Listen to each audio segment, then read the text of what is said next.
That was really bad. That's good. Game day. All right. Ready? Everybody ready? Okay. Naturally should. Good evening, everyone. I'd like to call this meeting to order. Would you all please stand? And students, could you lead us in the pledge, please? To the flag of the United States of America and to the republic for which it stands, one nation, under God, indivisible, with liberty and justice for all. Thank you.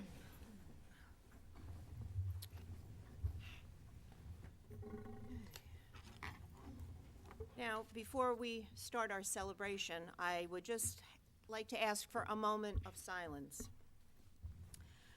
For Nicholas DePaula, who passed away on December 1st, Mr. DePaula was hired as Director of Elementary Education in September 1970 and also served as a member of the Southington Board of Education.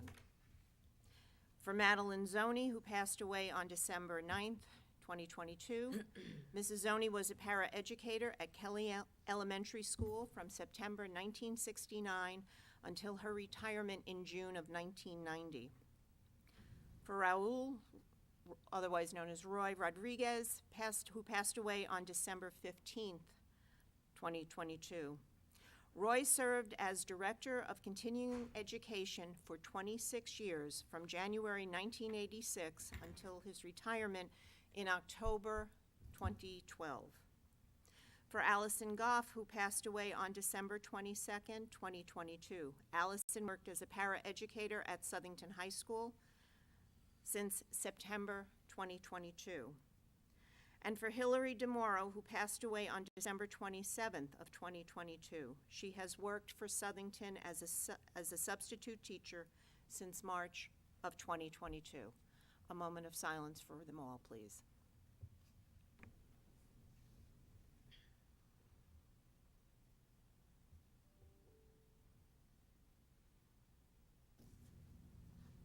Thank you.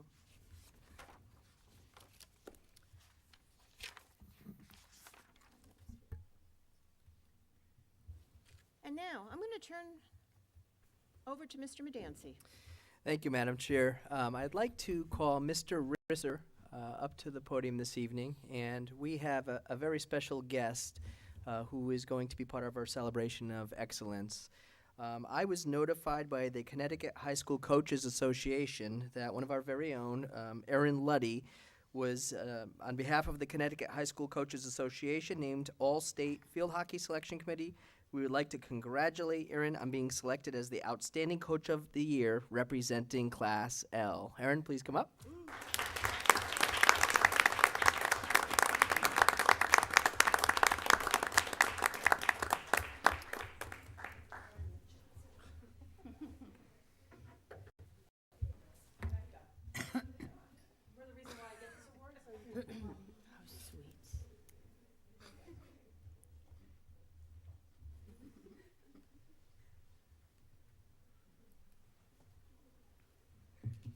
Just come on over. Yeah, just come on. I know. This is awesome. Stay with me. You guys stay, why don't you guys stay behind there? Okay, all right. Thank you, Board Chair, Chairman Clark, and all the board members for this special celebration for Coach Luddy that Mr. Medancy just mentioned. Coach Luddy's been part of the field hockey coaching staff at Southington High School for 19 seasons. Come back for your 20th next year. As an assistant, starting as an assistant in 2004, and then becoming the head coach of the field hockey program in 2009. She has also served as a JV coach in girls lacrosse and a freshman coach of the softball team during her tenure at Southington High School. Ladies and gentlemen, suffice it to say that this group of field hockey student athletes, along with Coach Luddy and her coaching staff, that are here this evening, had the greatest season in school history this fall with an incredible overall record of 14-1-1-2, advancing to the state quarterfinals. They did that, and they made it to the quarterfinals for the first time ever against the powerhouse New Canaan High School team. And that team that beat them was the only team to beat them in regulation play all year long.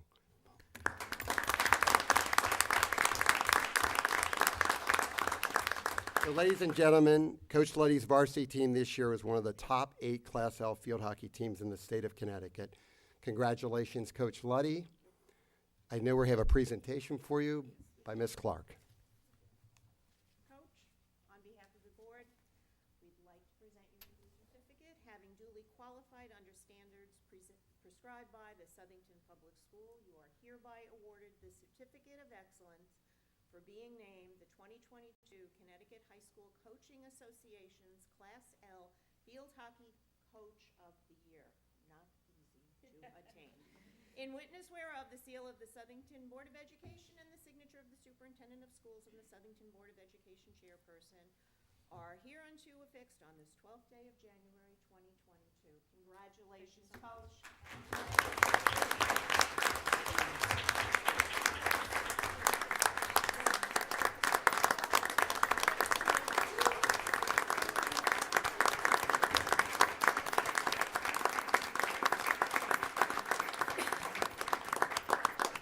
As I said as we were walking up here, just, thank you very much, but this award really wouldn't happen without them. So I accept this on behalf of myself, as well as my coaching staff and the girls. Thank you so much. We'll take a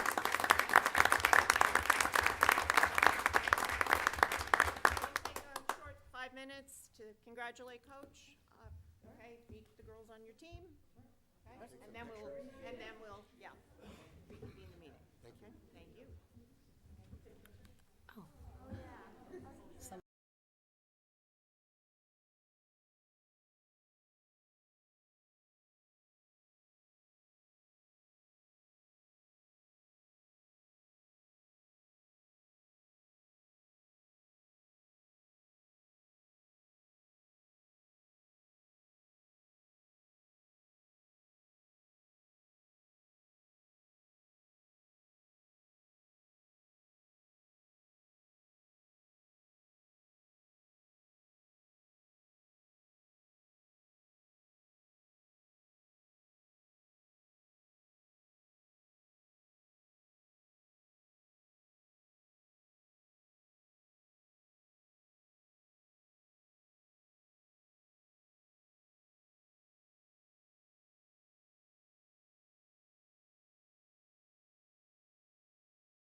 I love that. Good evening, Mrs. That is awesome. What? Zaya banged on the microphone. She went running. She immediately knew it. Well, she's always yelling at me. Zaya, that was awesome. I didn't want to yell, Mrs. Carmody. No. She knew immediately. She knew. Okay. Okay, we'll I'm sorry. No, you don't, no, I just didn't want to yell, Mrs. Carmody. Get up here, I'm here. I wasn't gonna do that, Mrs. Okay, Carmody. I'm here. Okay, before we get to the minutes, Mr. Madam Chair, O'Shannah. I'd like to move that we move approval of out-of-state field trips, overnight field trips from item 10C to item 6B. Do I have a second? Second. All in favor? Aye. Okay. And I'd also like to add an item to the agenda, item 11S, student expulsion. Second. All those in favor? Aye. Okay, so approved. Okay, thank you, Mr. O'Shannah. Do I have a motion for the approval of the minutes of December 8th? So moved. Second. Okay, I haven't, I'll leave that to you. Whatever down, whatever you want. Okay. All those in favor? Aye. Okay. I'm going to Abstain. Okay, who's abstaining? These two. Okay. 2 abstentions then. All right. And now we're to public communications. Communications from our student board representatives. Good evening, board and those in attendance. So before we begin our report, we would like to mention that we will begin reaching out to students at the high school for any comments, concerns, or questions about their experiences throughout the first semester after this meeting. So now starting off with our report, we're going to be talking about the high school course fair, which took place yesterday on January 11th. And many of the school's departments had a table to showcase their diverse courses that are offered that may appeal to either the incoming freshmen or the returning sophomores, juniors, or seniors. Last Thursday, rehearsals began for Unified Theater. This year, the theme is all about television, so we're ready to hear iconic theme songs and student commercials when the show hits the stage in March. Also, midterms and the second quarter is approaching next week. The third quarter. Students will have 4 days of midterms, 2 on the back end of this coming week and then 2 on the front end of the following week. Teachers and students are navigating these challenging last few weeks of the semester by finishing up their coursework and beginning to prepare for their exams shortly. It's a very stressful time, but students are excited to begin their second semester, especially the seniors. Also, this past Saturday, the FRC season kicked off. It was amazing to see all the parents, students, mentors, and even some of the board members to kick off and celebrate the new season. The robotics team quickly got to work and has around 60 days until their first competition. We wish them best of luck.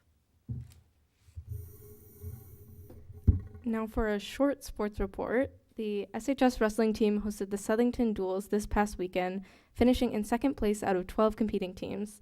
The team's CCC dual meet record stands at 3-1. The boys basketball team is off to its best start in years, winning 5 of their first 7 games.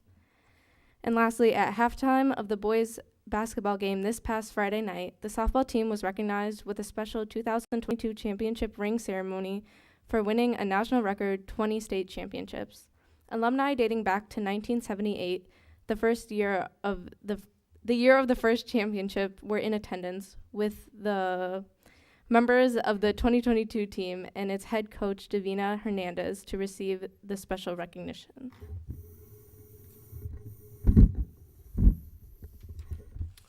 I now have some information to share on DePaulo Middle School. Mr. P never fails to give us all the festivities happening at the school, so here we go.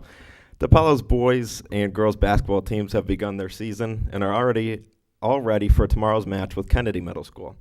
The boys team will play each other at Kennedy and the girls teams will play at DePaulo. The DePaulo and Kennedy Middle School Drama Club has begun rehearsing for this year's production of Matilda the Musical. Show dates are set for March 30th, 31st, April 1st, 5th, and 6th, all at 7 o'clock. Save the date. DePaulo Purple Team student Jack Denorfia was recognized at DePaulo and will be recognized again on Sunday at the First Baptist Church at this year's recipient of their annual Dr. Martin Luther King Jr. Award recipient. Jack was recognized today by Pastor Sharon Holt in front of his peers during his lunch wave. Students in DePaulo's leadership program traveled to Zion Nursery School today to assist their students. We are excited to continue this partnership. This week in science class, 8th grade students completed an egg drop engineering task. Students were given a budget and asked to purchase materials in order to protect an egg from a 6-foot drop. Students designed and constructed a prototype to test. Successful devices were then dropped from the 20-foot balcony.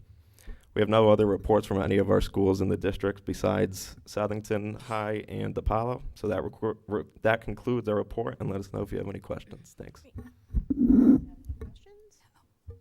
Comment? Yes. The fact that you guys are reaching out to the other schools is fantastic. Remember, you're the voice of the students, right? So reaching out, I love the idea of you reaching out to see how the first semester went. Bring back don't just bring back the good stuff, right? Bring back the problems and the concerns, because you're their voice. Okay, thank you, students. I inadvertently skipped over an item 6B, which is the field trip to Italy. So, do we all get to go? Is that what you're asking? Because I skipped it. You're all Okay, chaperones if you want to be. Just let me know. okay. I'll be happy to have you. So do I first have a motion for the field trip? Move to approve the field trip as submitted. Second. Okay. Discussion. Would you like Yeah, to? buonasera. Uh, I'm so happy to be back and presenting field trips. It has been, well, I presented it before, and then 2020 was canceled, and so I'm so excited to bring kids back to Italy. Our plan is to take kids that are juniors and seniors.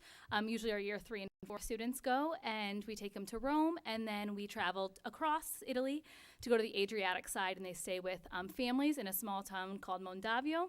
They get to go to school there at this language institute for 3.5 hours every day, and then they take excursions in the afternoon and then come back home to their families that make dinner for them, and they get to chat and use the language, and it's just an incredible experience. I'm so excited to go again. I'm excited too. That sounds wonderful. It does sound wonderful. That'll be great. Does anyone have any questions regarding the field trip? Too late to sign up? No, it's not. It's not. I think we're all just asked to be chaperones. Yeah, well, they might be Exactly. chaperones, right? I did read through the requirements, Yep. and even if I signed up, I don't think I would be qualified. We can work on your Italian. But no, I think it's a worthwhile venture for the kids, and I'm excited for them. Any student that I've ever talked to who have gone on these trips, it's just such a wonderful, enriching, eye-opening experience for life-changing. all of them. Yeah. Well, so thank you for doing this. No other questions? All in favor? Aye. Aye. Grazie mille. Thank you. Okay. And my apologies for making you, not being in order here.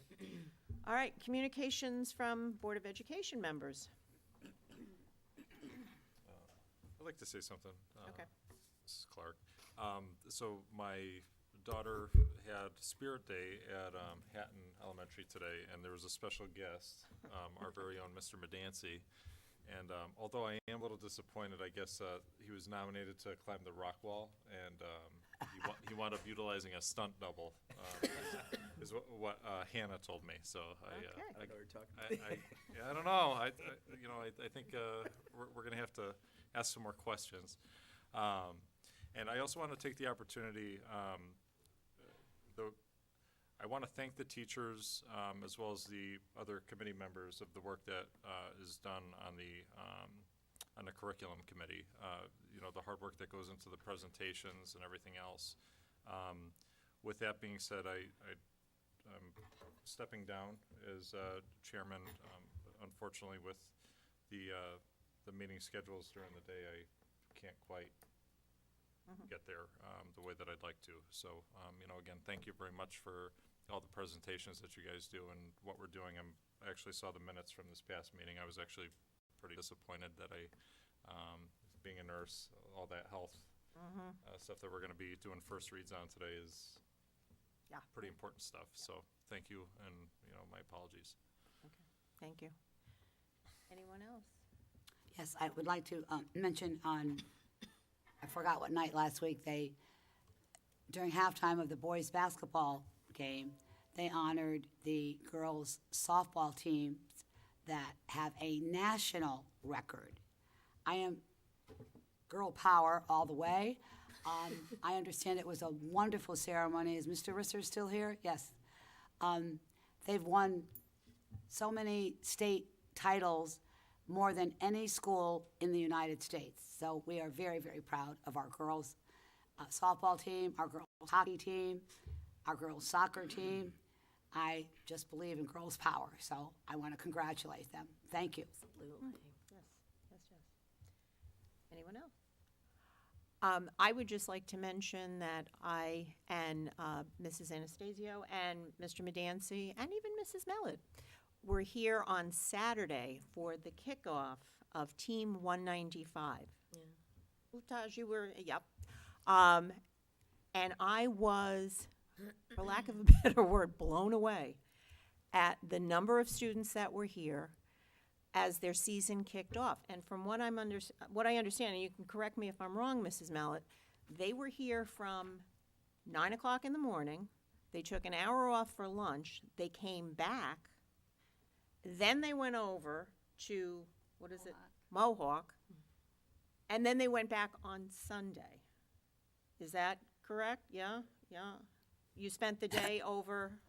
Yeah, so normally on weekends, like depending on what sub-team you are, my bad. So depending on what sub-team you are, like there's either you're working on mechanical or the electrical or the design, scouting, programming. There's like a lot of varying, like whatever your interests are. The day normally kicks off on weekends at around 1, and you can expect the schedule to go as late as 10 or 11 some nights, and so it's pretty much a whole day thing on the weekends. And on weekdays, I go pretty much like every day from like 6:30 to around 10. So I was supposed to be there tonight, but I had to miss, unfortunately. But I'll be back there tomorrow working on the robot. Wow. Great, great. It's just amazing to see the growth of Team 195 and your amazing spirit. It's just really so impressive for somebody who has little to no mechanical ability to see what you kids can do. So just so you all know, I invited Team 195 to present to us, to show us their robot for this in an upcoming board meeting. So did you want to add to that, Mr. Medancy? No, you're good? Okay. All right, anyone else? Okay. Next to Mr. Medancy. Thank you, Madam Chair. You know, it's wonderful because athletics has quite a reputation across the state in the town of Southington in terms of the success of our teams. But as was highlighted tonight, the robotics program is starting to make quite the name for themselves across the state as well. And I could even argue at the national and global level, given their finish at the Worlds a few years back.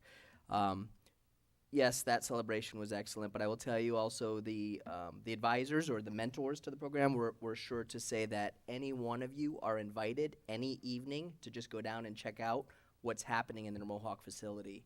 And to watch the teamwork make that dream work is definitely worthwhile, even if you bring your own kids down to see it.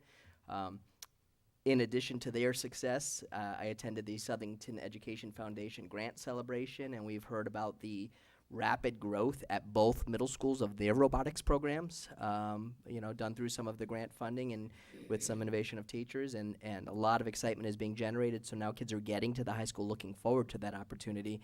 And I was able to announce on Saturday to Team 195, I was also able to secure grant funding to start a robotics program at every elementary school. And so sports are wonderful, but it's not what every kid wants to do. And so our goal here is to help each child find their path, and you'll hear a little bit more about that tonight at the high school level. But robotics may be your thing, you know. We know we have a wonderful theater program. Mr. Palmieri's drama production never ceases to amaze me, and I know the high school productions are always, wonderful as well. And along those same lines, part of my administrative report tonight is, yet again, Southington has been recognized by the National Association of Music Merchants as a community for music education. So beyond sports, when we talk about robotics and the arts, there are some really wonderful opportunities for the students here in Southington. I want to just put it out there. Last year at this time, I was able to maybe trick a couple people into jumping into Camp Sloper's Pond with me. It's an election year. It'd probably get you votes. I don't know. I'm just saying. Or not. Who knows? But it's, if you get up on that platform and jump in, it'll be February 25th at 1 o'clock, and then we try to find a warm place to celebrate our achievements together afterwards. So if you are interested, let me know, and I look forward to jumping with all of you. Also, New Year's resolutions, and we know that we all have them. And for those of you who want to be more active, I just want to give a shout out to our Healthy and Wise committee here in Southington. It's a committee that was established several years back as an initiative in partnership with Anthem. And Erin Hairston, Erica Pocock, and Lara Nichols lead the Healthy and Wise committee. And our initiatives in January are yoga on Monday evenings and pickleball at the Calendar House on Wednesday evenings. And that is open free of charge to all BOE employees and town employees. And so if I hear pickleball is kind of all the rave right now, so if you've got game, maybe, and from where I live, anybody can play pickleball. So if you can't jump off the docks, I get it, but you might show up for pickleball. So just putting that out Gonna there. be on a team, Mrs. Carmody? I will certainly be there, Joe. So I think you could be the ringer that they're looking for, Mrs. Carmody. I also, on December 9th, I had the opportunity to attend an assembly at Strong Elementary School where they celebrated the asset of safety. And they took that opportunity to thank all of the C3 officers and the Southington Police Department. It was a great celebration. It was a nice exercise by our students in civic engagement. And so I've got some pictures for you that you can just pass along the dais of all of those in attendance, and you can see based on the amount of police officers there what a strong partnership we've developed with them as a school system. So certainly a testimony to the work of STEPS and the police department. And as Mr. Bachevsky alluded to, there was a pep rally today at Hatton Elementary School. The theme was being your best self, so we all talked about, and the grade levels came up with slogans and held up signs of their goals for this year. One little girl was holding a sign that said she's going to raise the bar. And so it was a lot of excitement. In typical Mr. Gary fashion, there was music, there was teachers were engaged in contests, and the theme of that was, watch your teachers try to be their best self right now. So the kids had a little fun with it as the teachers engaged in some fun activities, and we, helped the students to understand how their teachers try to be their best self every day in order to make learning happen in their classrooms. So it was a fun event, and I may or may not have been challenged to climb a rock wall at the end, but I had to stay dapper for the meeting tonight. So I punted to Mr. Thompson, the grade 2 teacher there, and he scaled the wall, and for each balloon he knocked off, they got an extra recess. So he was far more popular than I was at the end, because if I fell off the wall multiple times, it would have been a real downer for them. So better choice that way. So that concludes my administrative report for this evening, but lots of great positive things happening to start the 2023 school year, and I'm really excited for our students. Thank you. Any questions of the superintendent? Okay. Communications from the public. Does anyone in the public want to speak? Okay, come on up to the dais, and if you could just give us your name and your address, please.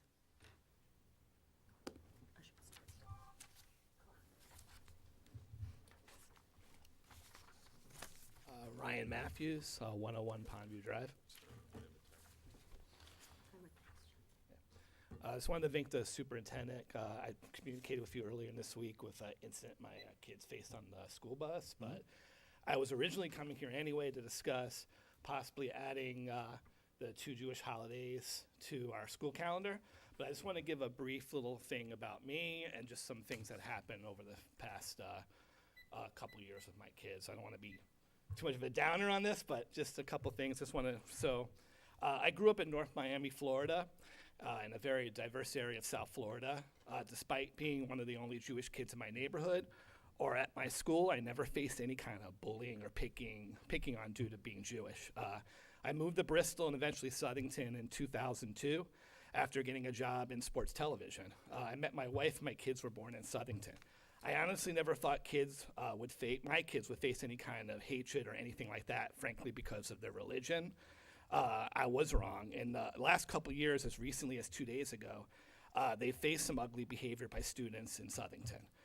Unprovoked, without anything leading up to these incidents, which makes it kind of upsetting, is I had my kids watch a student imitating Hitler, doing Nazi salutes, saying phrases such as, "I don't want Jews signing my yearbook," "I hate Jews." I keep telling myself these are isolated incidents, yet these things keep happening, and without anything leading up to these incidents, no provocation. So anti-Semitism is definitely on the rise in the country. I'm not just identifying Southington, but in the country. And we can see in our town we aren't immune to it as well. I wasn't going to come here tonight to speak because in my mind, I don't want my kids getting any kind of attention that can lead to more of this, but I think we need more education about diversity throughout the district when it comes to religions, races, everything. Adding the two most important Jewish holidays to our district calendar, we may feel, does this really solve anything? But I honestly think it's a good first step in the education process. My kids will be starting to go to college in the next couple years, but it can positively help the growing Jewish community in Southington. So, thanks. Thank you. Thank you. Thank you.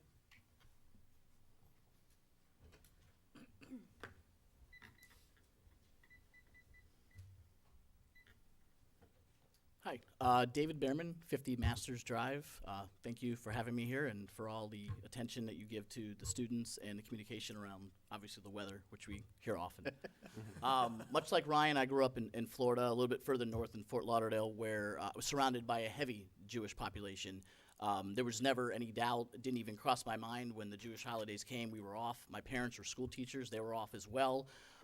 It just was part of the fabric of where I grew up. Further along, all the way to the University of Florida, where also we had the Jewish holidays off at the college level.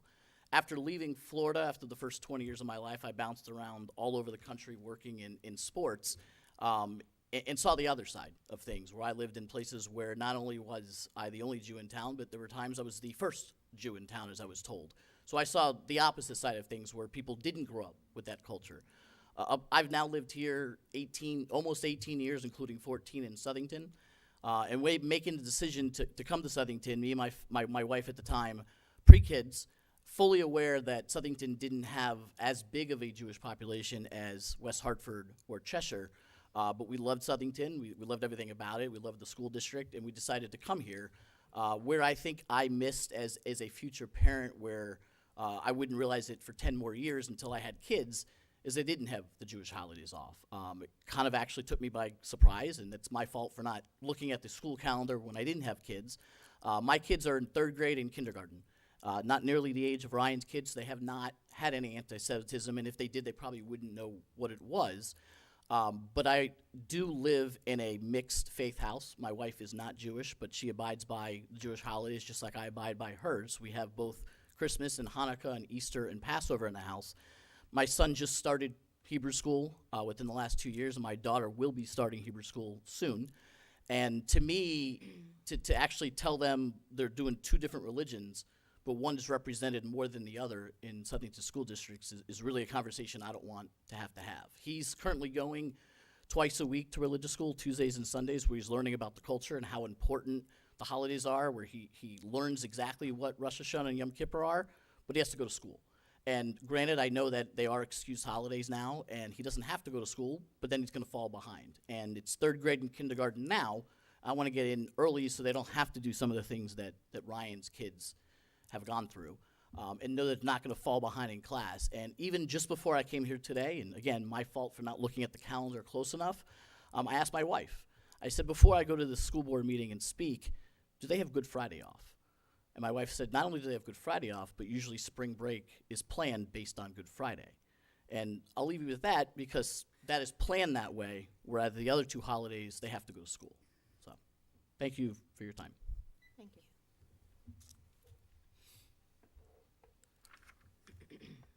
Is there anyone else who would like to speak? Okay, thank you. Committee reports. Elementary facilities meeting. Mr. Medancy. Thank you, Madam Chair. We had an elementary facilities committee on Monday, December 12th. That was our first meeting after the referendum, when we had realized the outcome of the athletic facilities referendum. And at that time, it was really our initial conversation around, okay, the athletic facilities referendum has come and it has passed. We'll have to plan accordingly for those projects. But now we needed to pivot to the elementary facilities. One of the tasks that, and you'll be tackling this shortly as a board, was trying to figure out, given that our quotes were from 2021 for fiscal year 22 and what was initially projected as a 2022 referendum for the school construction projects, which then got swapped with the athletic facilities due to some of the uncertainties that occurred at the state last year, was getting updated numbers. And what we learned in that conversation was that the escalation has been enormous. upwards of between $425 to $435 per square foot for new construction, which vastly changed the overall price of the school projects that we were considering. So given that, we have to be cognizant of the debt service to the town and how much we can take on. I think we just heard from the taxpayers what their will is to take on debt. And so we're going to continue conversations with the state on February 14th with a couple scenarios, and what is the state looking at in terms of now that there are changes? Is there an emphasis on renovate to new? Is there an emphasis on new construction? What is the reimbursement rate for Southington, or what would it be? And what are the chances of us landing on the priority list in December should we submit an application for new school construction? So I fully plan on circling back to this board once we have that meeting on the 14th with new information, which hopefully helps us to chart our course in terms of collaboration with the Board of Finance and the Town Council about any projects that may be coming up and slated for referendum in November. So that's the update. Essentially the minutes, discussion of current market rates, and updated quotes on Darnowski and Kelly, which you see on the capital improvement plan this evening. Any questions? Nope. Thank you, Mr. McKenzie. Policy and Personnel. Thank you, Madam Chair. The Policy and Personnel Committee, we met on January 4th. We discussed Policy 9321 and 9325, which reflect changes relative to public comment during Board of Ed meetings. The committee reviewed the draft and agreed that they did not want a time limit set to 30 minutes relative to agenda items. However, the board chair still has the discretion as to the amount of time allowed to each speaker, dependent on the number of speakers who address an agenda-related item. Additionally, the committee agreed that 30 minutes was a sufficient time frame after new business to allow public comment on matters that are not on the agenda, again with the board chairperson having discretion to alter the length of time based on the number of attendees wishing to speak. The committee also reviewed and discussed the following job descriptions. The first was District Media and Engagement Specialist stipend position. This is a new position. The administration presented the rationale for the request. The committee asked that this position be revisited after an opportunity to review any existing Board of Ed policies relative to the use of social media and/or community engagement and/or communication with the public. There was not consensus to move forward on this, and so it's not being brought at this time for consideration. Second, we talked about Family Resource Center of Southington Parent Educator. This is a revision.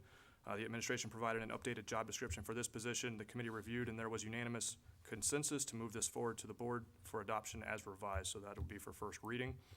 The Career Pathway Liaison stipend, the administration presented this new job description. The committee reviewed and discussed, and there was unanimous consensus to bring this forward to the full board for approval as presented.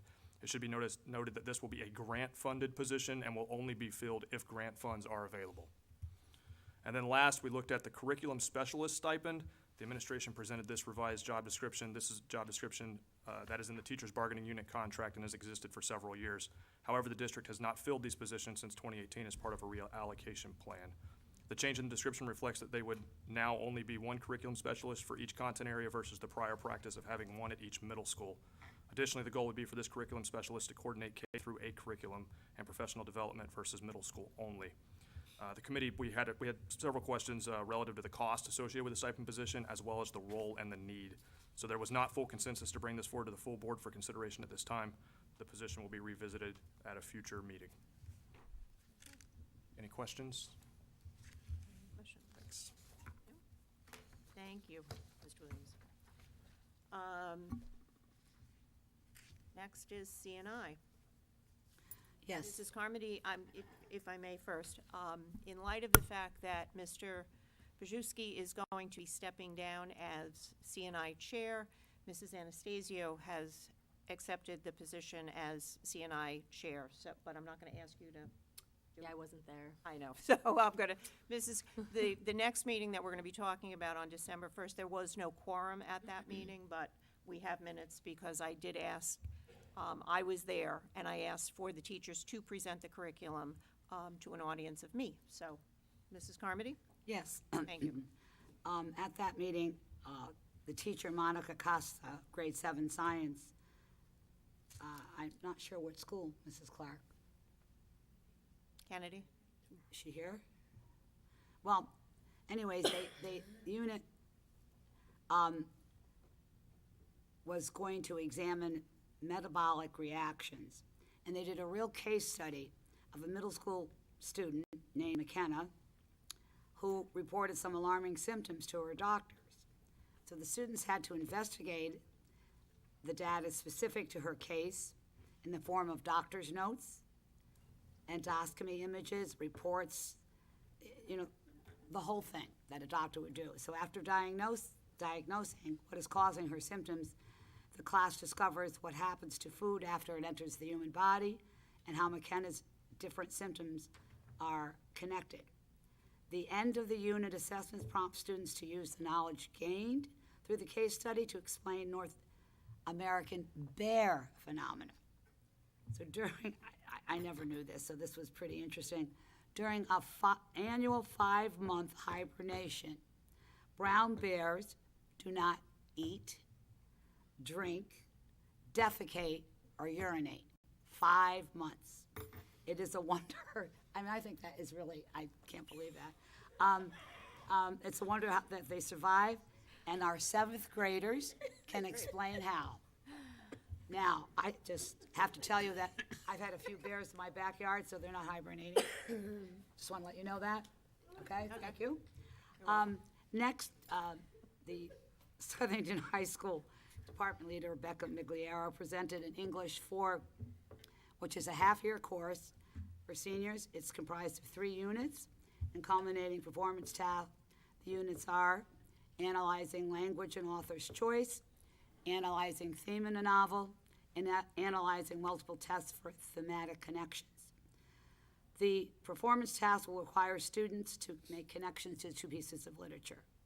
This is representative of the depth of knowledge for assessment. So I'm sure, knowing Ms. Migliero, it will be a wonderful course. She also proposed text changes for grade 9 accelerated English. The teachers of grade 9 honors, now grade 9 accelerated, proposed the strong case of Dr. Jekyll and Mr. Hyde, my favorite, The Legend of Sleepy Hollow, in place of Great Expectations. The length of Great Expectations creates an obstacle. So switching to 2 shorter texts with similar style and vocabulary allows multiple opportunities for students to engage in challenging text while negating the issue of stamina. This dual approach supports students in building stamina and independence as teachers approach Jekyll and Hyde, which with greater scaffolding and then release responsibility to the students for the second text. The department also, because Rebecca is very busy all the time, proposes the incorporation of Things Fall Apart into quarter 4 to provide another text in addition to Animal Farm. The addition supports reading stamina while providing a piece of literature from a diverse author. Things Fall Apart appears multiple times, this was the interesting thing for me, on the AP Literature and Composition exam. So it applies to many open-ended questions from the AP exam, which is a writing skill that 9th grade accelerated students begin to address at the end of the year. So it certainly will be very advantageous for those kids, so thank you for that. I thank teachers for everything that they do.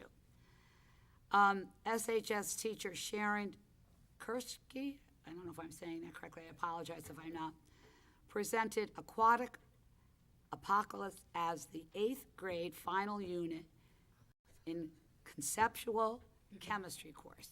This is over my head, but I'll do my best.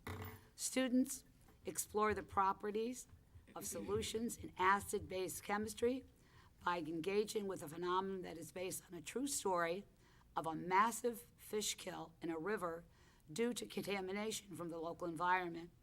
This is a lab-based unit in which students conduct actual tests on a sample of river water to identify the most likely contaminant. Through experimentation, students establish solubility, rules, factors, and determine the effect of the pH of water, either amplifying or mitigating the pollutant. The unit ends with a lab task which engages students in all 4 C's. Students refine the design of a chemical system by specifying a change in conditions that will produce the amounts of products for equilibrium. Pretty heavy stuff. that these kids are doing in grade 8. Wonderful. Then we had special ed education coordinator Amy Oresco and department leader Susie Velser offered course changes, revisions, and proposals. Currently, the STRIVE course attempts to meet the needs of students on 4 fronts: academic support, study skills, self-advocacy, and transition planning. The course offered disassembles the one course into 3. The first 2, letters A and B, earning a half credit, and the third, letter C, serving as a non-credit class. The courses are as follows. A proposed course, study skills.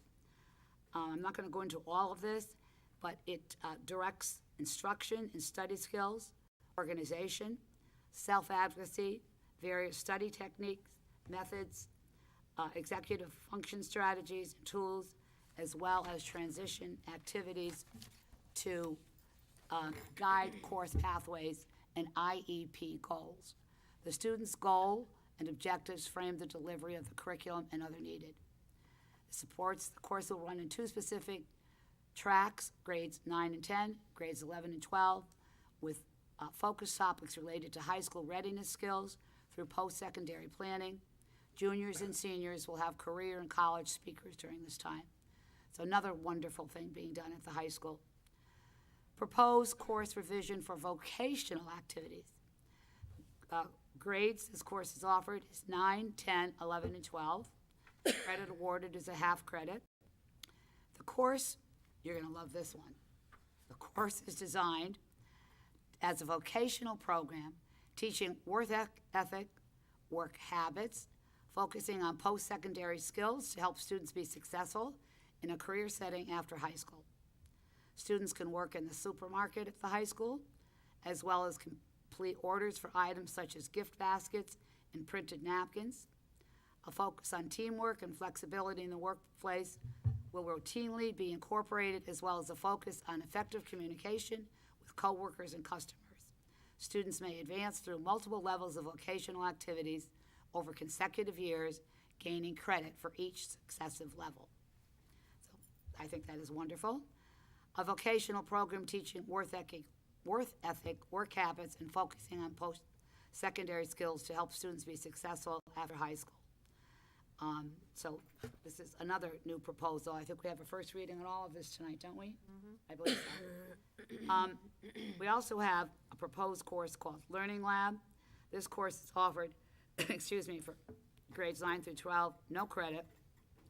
It's where students are going to receive academic help. There is no formal curriculum, but rather a direct academic support and monitoring of IEP transition goals. Pre-teaching and reteaching as needed, assignment completion, time to finish assessments. The course philosophy is to prepare students to self-advocate, model post-secondary supports, although still holding to a scheduled time, and I lost my place, and responsibility for bringing the materials necessary for positive outcomes.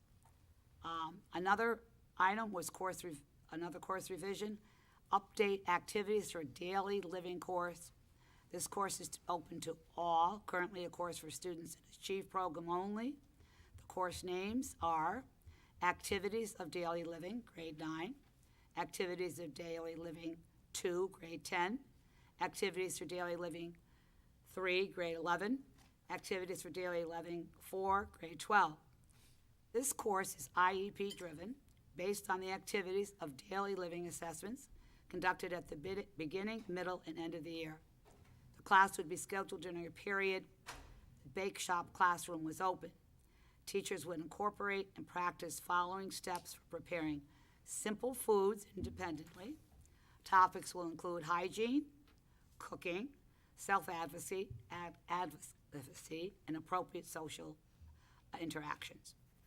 Amy Zappone, Director of Teaching and Learning, proposed removing first aid CPR from the current 10th grade health curriculum and expanding the offering into a half-year elective. The elective will be available to all grade levels. The course will certify students through the American Red Cross Red Cross, in life-saving techniques for adults, children, and infants. Beyond receiving the associated certifications, students may solidify their respective interest in one of the many areas of the medical field. And due to the recent football player, and I don't know the name of the team or anything, but the Bills maybe, I think, we know how important it is for everybody to be trained in CPR, so that is wonderful. This elective will be evaluated on an annual basis. Textbooks, as of now, cost $12.29 per book, and materials such as mannequins, AED trainers, first aid supplies will also vary year to year. Estimated costs are $1,000 for the first year, and $1,500 for the second year, and $1,200 for the third. So these are all things that we will have a first read on tonight, Mrs. Clark. Great stuff being proposed at Southington High School. Always great stuff being proposed by our teachers. And now, our other curriculum committee met on January 5th. The first order of business was Sarah Leventhal, who proposed a course named Achieve Art Shop. And I think most of you board members will remember when they came and presented their stuff to us, how excited they were about it. Well, the course is going to expand the concept of Flash Friends Photography, which was featured at our October 13th meeting. I'm not going to read all of this to you, but just to tell you that she's going to expand the course.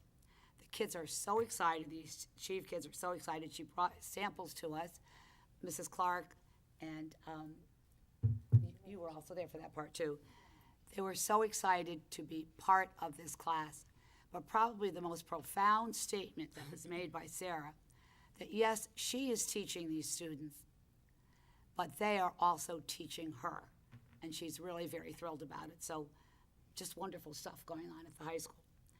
Then we had Lindsay Davenport and Mike Gary presenting Unit 3 of Grade 8 Science titled Colossal Collisions. Now, students are presented with a challenge that involves a very large asteroid. And it's called Edium, is that how you say it? I think, which is headed for Earth. And they have to analyze and interpret data for patterns in the fossil record that document the existence. And to summarize this, they have to come up with how they are going to stop it, okay?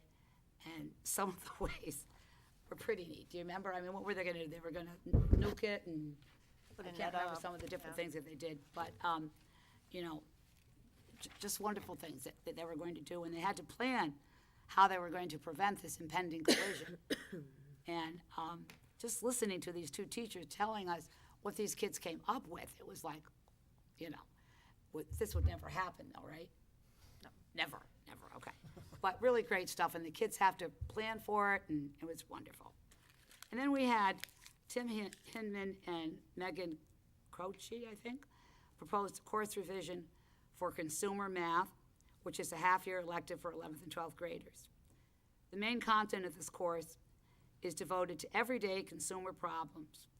Now, I'm not going to read the whole thing because it is quite long, but I believe every student at Southington High School should be taking this course because they are real life skills that they need.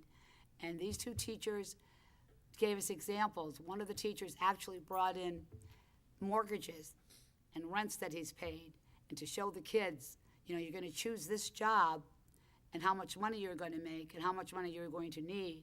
How do you budget for this? How do you finance for this? I know it's a course that I probably should have taken because I still am not good at it. And, you know, you're taking a loan out. How much is the interest going to be on the loan? Can you afford it? Just, I mean, maybe you two can add something to it. Don't you think it was just wonderful, everything that they said in that course? It was, and we all agreed, we'd like to have every kid take that course. It was wonderful. It's amazing what these teachers do. I am so impressed with them. And then we had Nicole Campachero and Robert Levesque, revisions of Health 1 and 2, 6 units. And as you can well imagine, there are certainly many controversial I'll use the word controversial, or, what's a better word? Topics that might be a little, help me with the word, that might be a little uncomfortable for students. But they send out to all the parents a syllabus of the topics that they are going to cover before they cover them.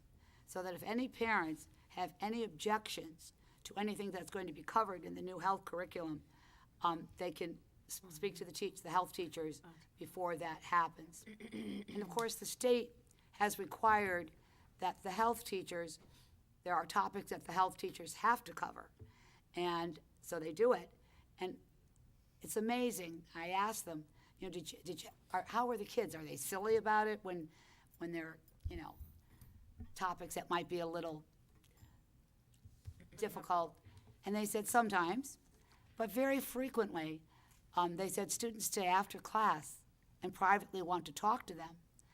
And because perhaps parents are uncomfortable doing it, and so the teachers do it. And it was just a wonderful presentation. You could tell that they're doing a great job. They're following the state mandates.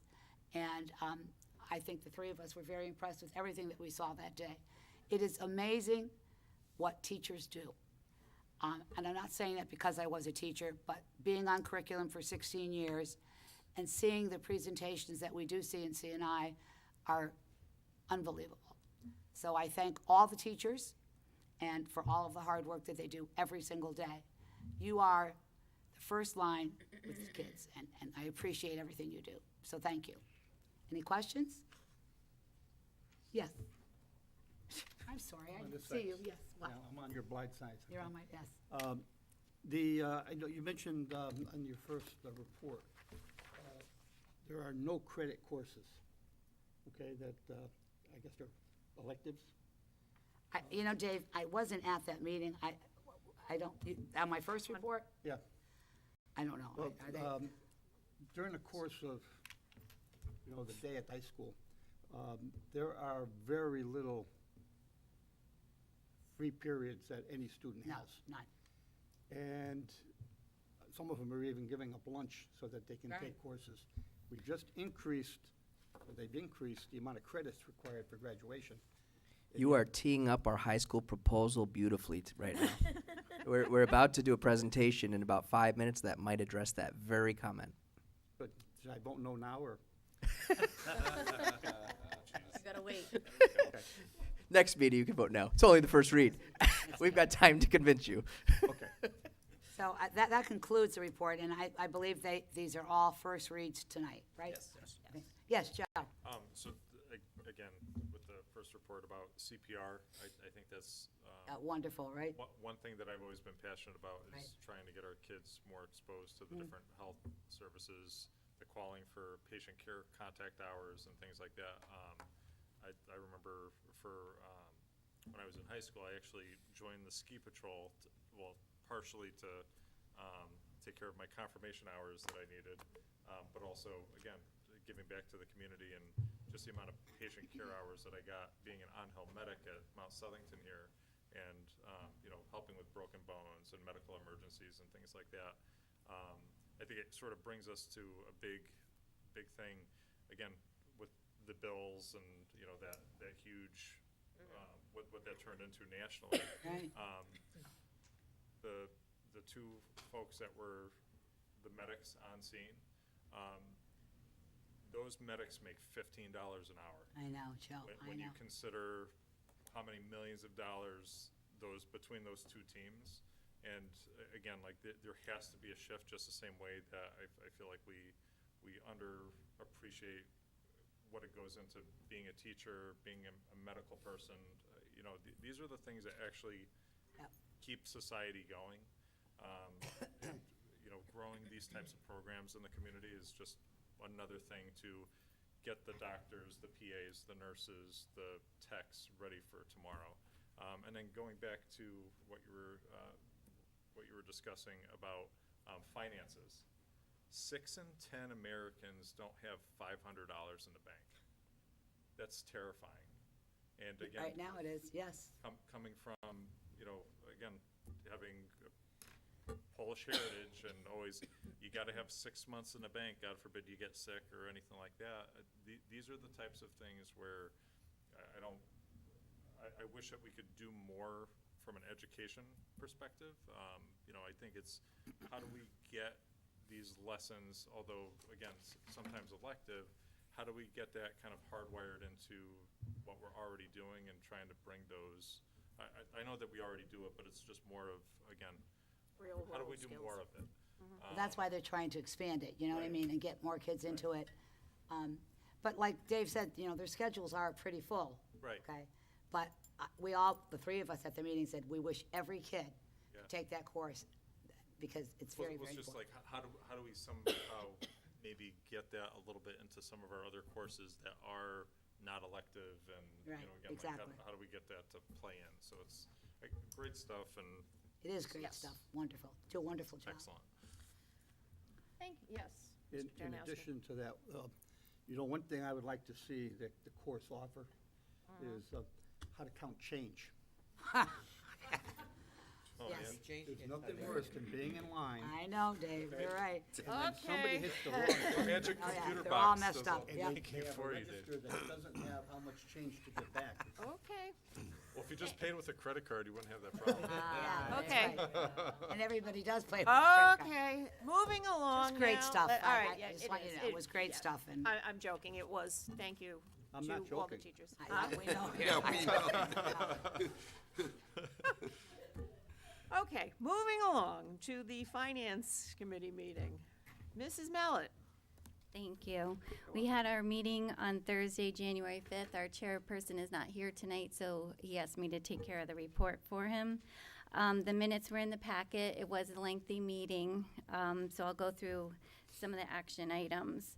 The first item that we presented was an RFP 2023-03 for the architectural and engineering design services for entryways at the high school and 5 of the elementary schools. We had one bidder, Silver Petroselli and Associates. Their bid came in for all 3 tasks at $147,000. At this time, we were only looking to award task 1 in the amount of $30,000.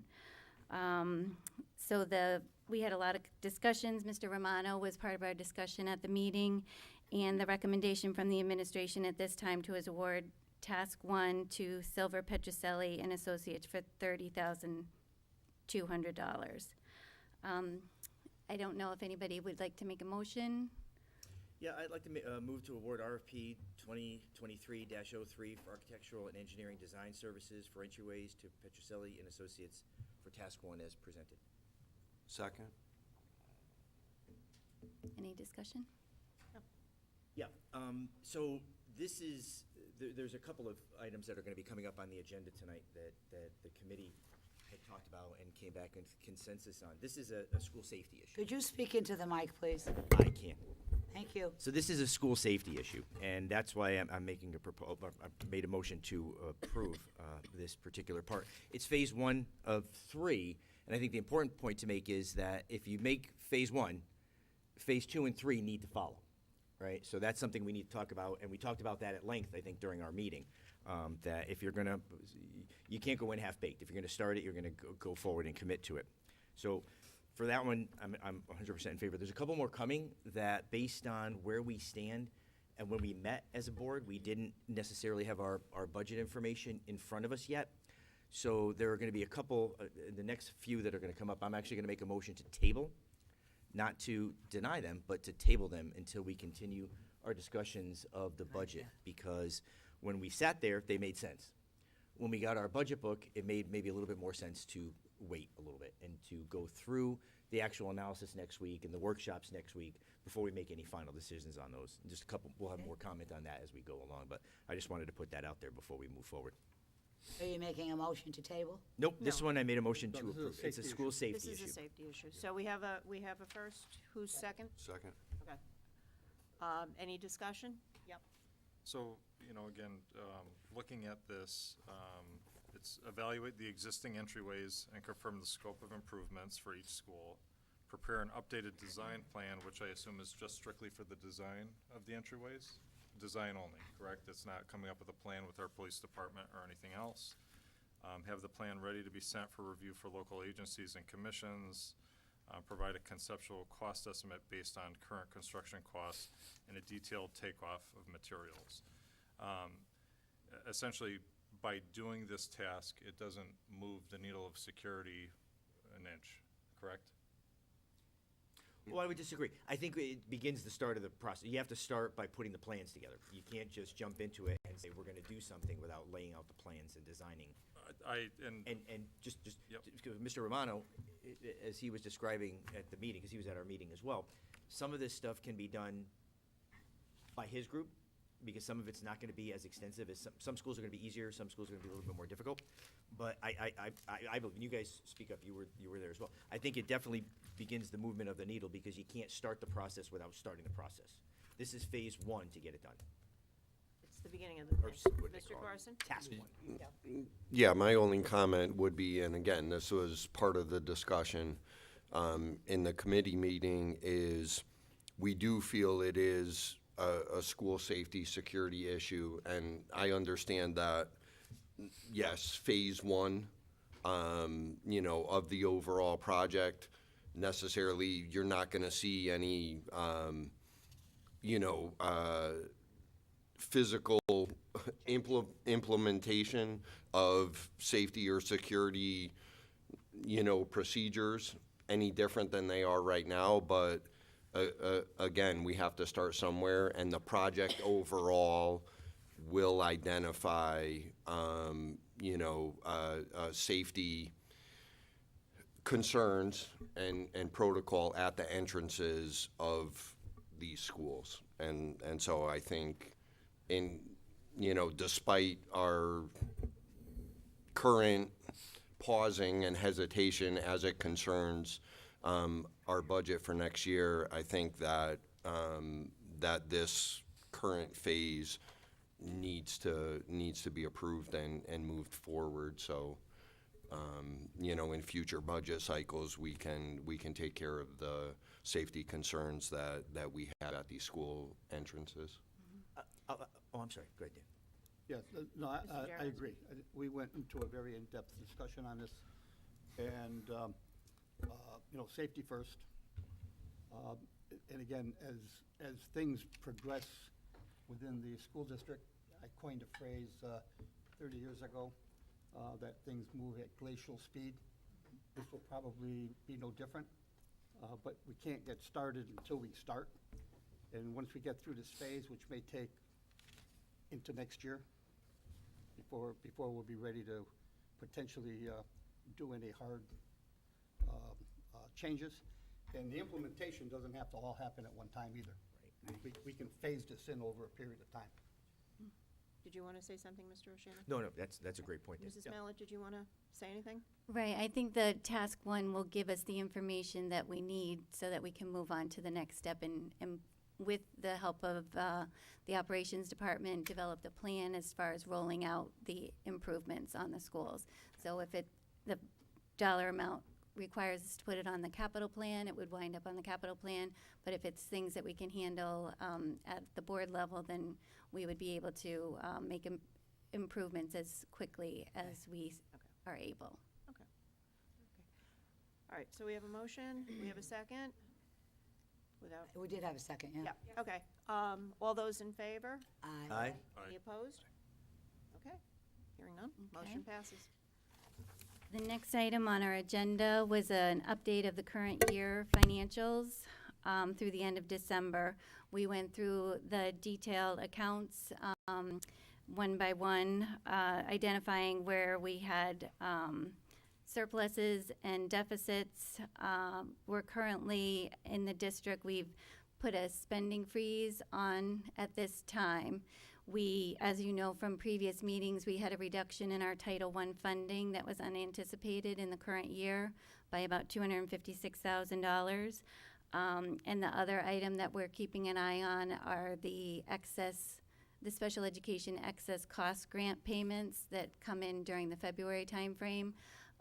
So there's a couple of, and also we're dealing with a large increase in McKinney-Vento Transportation. So for all those factors, we're just trying to be proactive. We put the spending freeze on, a temporary spending freeze at this time, and we'll continue to evaluate it. And so then we also went on to a discussion about the self-insurance funding levels for fiscal year '24. Mrs. Clark and Mr. Oshana are on the board, or the self-insurance committee with us. The self-insurance committee voted to approve a budget of $29.9 million and also committed to using $1 million of reserves for a net budget of $28.9 million. The Board of Education is responsible for 74% of that, and that's actually down 1% from the previous year, based on another action taken by the Self-Insurance Committee. So we just wanted to inform the group at that time of what we're looking at for a potential increase in the budget conversation that will be coming later this evening. Then we moved on to a discussion of the non-lapsing funds, updating the projects for fiscal 19, 20, 21, and 22. We had in the packet the list of all the projects that have been completed by using those non-lapsing funds, and we also updated the group on the total that was unallocated at this time. And that also is included, the unallocated balances are included in your budget book that you currently have. We went on for another few discussions about potential uses of those non-lapsing funds. And the first one was about the Title I funding reduction. As you know, when we built the budget a year ago, we used the current year grant funding.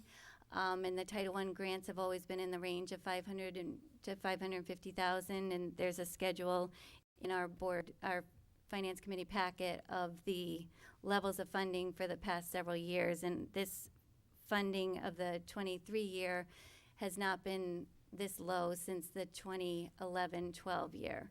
So it was a very unexpected reduction to the Title I funding. So the administration was bringing forward a recommendation to use non-lapsing funds to offset the shortfall in the Title I funding for the fiscal year 23. We had a consensus at the time at our meeting. We thought it was an appropriate use of the funds. And based on new information, I wondered if we would have a motion on this item tonight. So, as I mentioned before, we had this meeting before we actually saw the final budget presentation that we'll all see shortly. So based on what we're experiencing, what we're going to have to experience, I'm going to move to table the approval of the use of non-lapsing funds for the reduction of Title I funding. Second. Second. Okay. There is no discussion when a motion is tabled. All those in favor? Aye. Any opposed? Motion is tabled. We then went through a presentation that was a project that was presented by the high school guidance area regarding the digitization of transcripts. We had quite a lengthy discussion about this project, and at the time that we were unable to come to a consensus on the project, so during our meeting we decided to table it, and I will be reaching out to the guidance office to request additional information about the project. Then we moved on to a recommendation for a new filing system at the Human Resource and Payroll Department. Again, a conversation was had about digitizing records as opposed to paper copies, but through our discussions we confirmed that paper copies are still unfortunately the way that we need to keep our records for the Human Resource Department and the Payroll Department.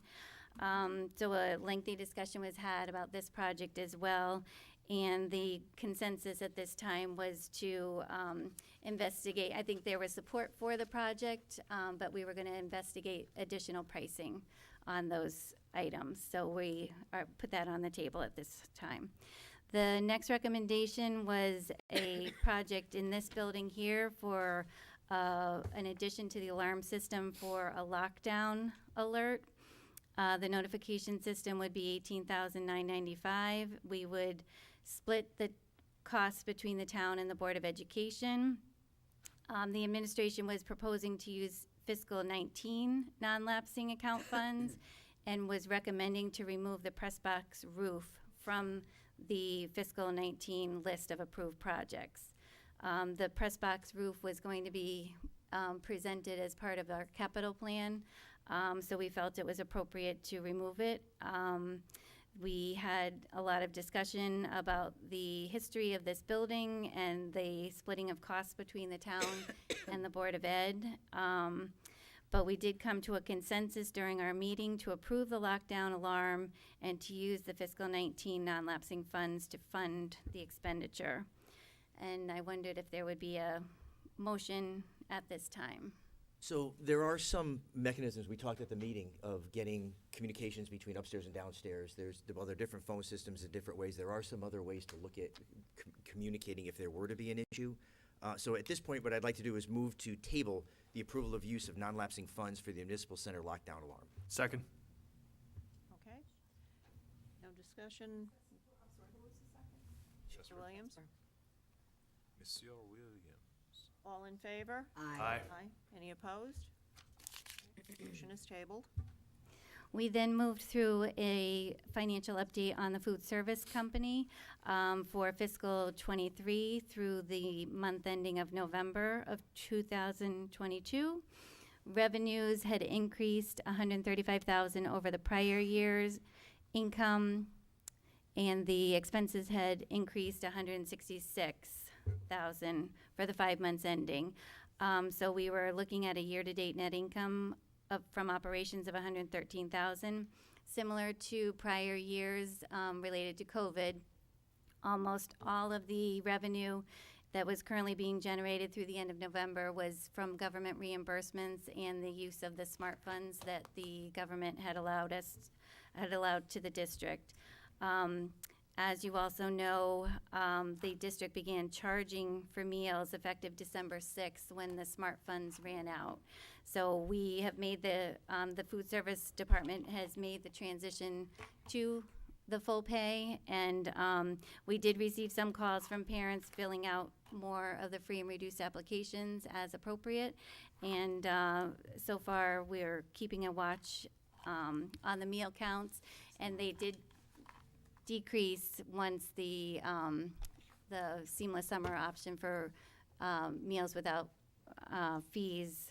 So we're keeping an eye on that through this month, and we're going to be working on the hours with the food service staff who had stepped up and had been working extra hours to accommodate the large quantity of meals that they were serving during the free period. So that was the update on the food service program. Then the last, or two more items, we had a proposal from the maintenance department to purchase a vehicle with a lift gate in the amount of $68,000.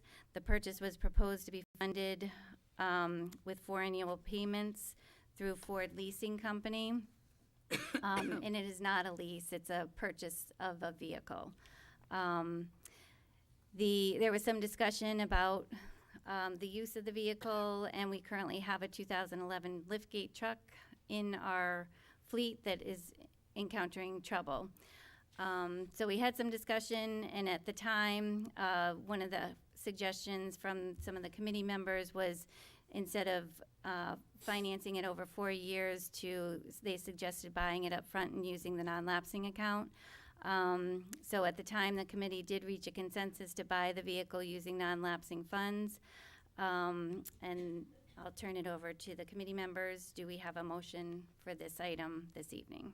I'd like to move to table the purchase of the vehicle for maintenance, the maintenance department. Second. All in favor? Aye. Any opposed? The motion is tabled. Okay. The last item was a miscellaneous item.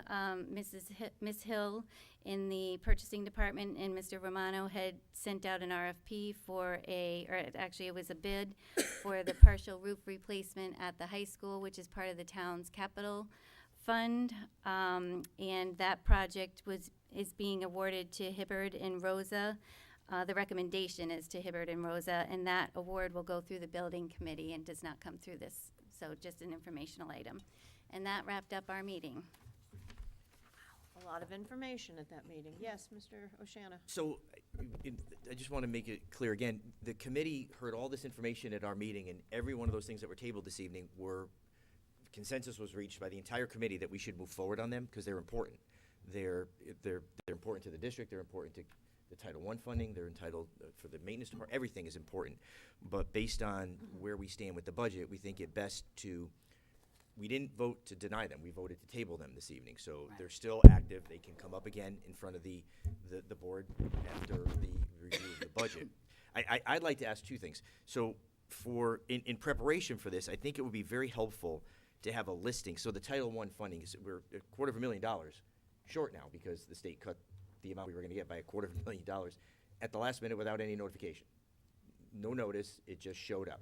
So That's a federal grant. Federal, okay, but we get no notice, no nothing. So what I think would be very helpful is if we can get a listing, maybe for next week, of what we're spending our Title I funds on now. Good. A breakdown of what is being paid for with Title I funding. I think that would be very helpful. And then, one thing I think that's gonna be important, and because a lot of these things were gonna be paid for by the non-lapsing funds, and that's been a godsend to the district in terms of being able to get some things done. I think we need to look at and you gave us to the finance committee, we have all of that, but I think the board might be very well served to get that list to show all these things that are in the hopper now for the non-lapsing funds, and then we probably need to review them all and see if it's a safety-related thing, there's no question, it has to get done. But for things that are not safety-related, this may not be the year to use the funds for those particular items, and we might want to look at how we would better utilize those funds going forward. Could not agree more. And I think what what we're saying is that all of the projects that are on the list have previously been approved through the board. So we want to bring that back to the board if any decisions are made. So I'm happy to share that list with them. The budget book that you have in front of you, the completed projects were removed just because of the size and they were all in your budget book last year, so we felt it was redundant, but we have it available, and we would be happy to send it around so you can see what we use the money for. And there's just a small amount of projects that are still haven't been addressed or started, and I think those are the ones that you can look at and make some decisions. I imagine, given that there's no new staff, major projects or equipment or special projects in the budget, we could probably devote a good amount of time at one of next week's workshops to looking through the non-lapsing account funds and seeing what the priorities may be and what can be removed from the list or tabled for further dates, so that we can consider alternate use of the funds if that's what the board decides to do. Thank you. And okay. Mr. Darrenowski? Go. I still think this board needs to be cautious. Not to plan on using the non-lapsing funds for normal budgeted items. All that does is perpetuate the problem out further. So just to be aware. Cautionary tale. Mr. Harrison? And just a little bit of, I guess, clarification and knowledge for the public. To Mr. Oshana's point, these are, some of the items that we tabled this evening coming out of, the Finance Committee report. These are, these are budgeted items. So I want the public to understand that, that there is a budget process, and that our administration is very conscious of the fact of, this annual cycle. Okay, so things like the Title I funding, things like the vehicle, okay, these things are rolled into a budget. But for example, the Title I funding, we find out from the federal government in the midst of a fiscal year, a fiscal budget year. So what the administration did is they budgeted based on last year's number. And then the government comes to us during the midst of a fiscal budget cycle and says, oh, by the way, we're cutting that grant $250,000, okay? And it's just important, you know, as we go through this budget cycle for next year, you know, that we keep these things in mind, okay? And that, you know, Mr. Oshana did the fiscally responsible thing, and I think everyone on the board here is very cognizant of that, and it's the right way to move forward. Yes.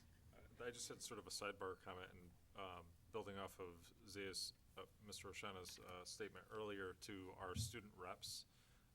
I get a lot of feedback from students about how wonderful lunches are. I would love, especially too now that the federal grants and things like that are starting to drop off, really taking a look at the quality of food, the actual interest that our students have in purchasing the food that we offer.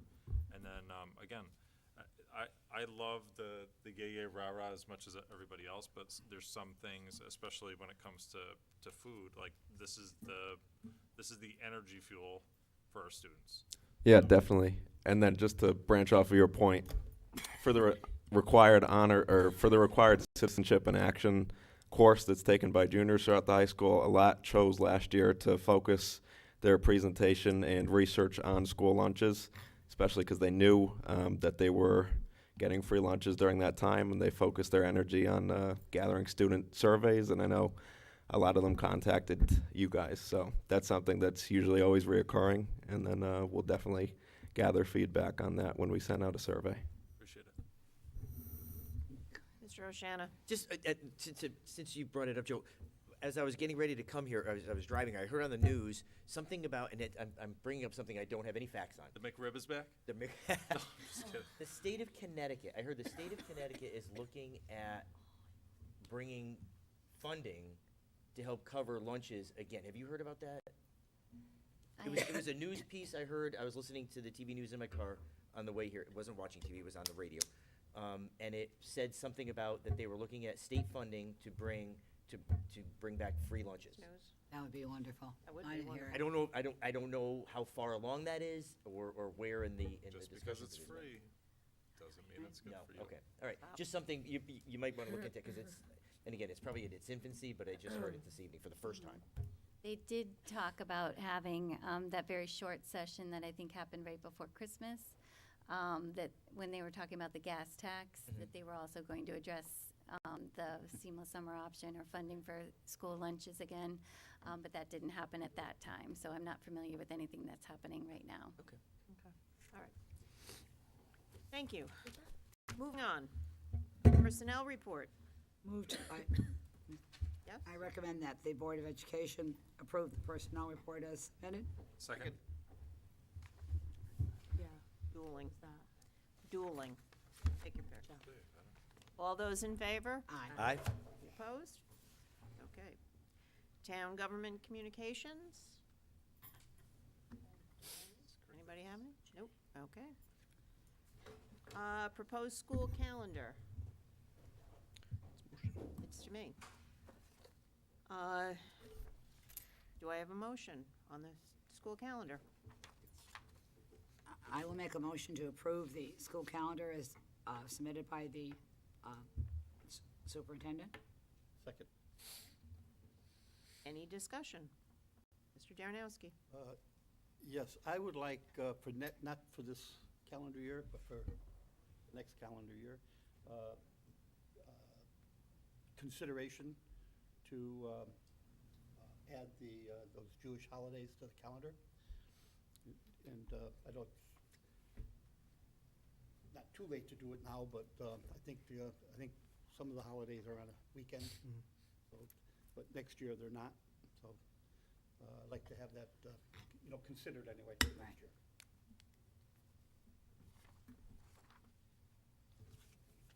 we allowed to, I'm gonna, yeah, if you'd like to make a, yeah. like, to just to discuss it, you know, again, like, I think it's, I understand the thought process of, you know, wanting to include other holidays and things like that, and, again, having, I don't know what it's like to not have a major holiday that we celebrate off. But with that being said, one of the things that I learned, and you know, again, kids, close your ears. There were opportunities that I had when I was in school where if something important happened on a school day, but again, if there was a certain exhibit at the museum or if there was some sort of learning or teachable moment that was available in the community, my parents had no problem pulling me out of school and being able to attend that. And I could remember a number of times going to the Museum of American Art in New Britain when there was a couple other things going on, or you know, what have you. So it's one of those things where it's one thing to just, you know, okay, we have it off this day, but it's another thing to stress the fact, and you know, hopefully with our teachers as well, that you know, realistically, there are days that other people find, you know, are very important to them. And again, maybe not scheduling tests on these other days that we're still going to school. You know, again, whether or not it's done this year or next year, I think it's important that we start to get in the habit of recognizing, I guess, somewhat, I don't know what to call it other than like being mindful of lesson plans and when important things land. Well, I think we do have, correct me if I'm wrong, Mr. Medancy, but we do have a policy that says we shall be, it's an excused holiday, but is part of that policy that we do not give homework, we do not give tests? Is this something that we need to, as a board, stress more? So policy 5113 considers the observance of religious holidays, and as mentioned tonight during public comment, they are excused absences. And I think the language is where we need to tighten up our practice, because the language talks about the faculty will make appropriate accommodations for students affected by these and other special observations holidays.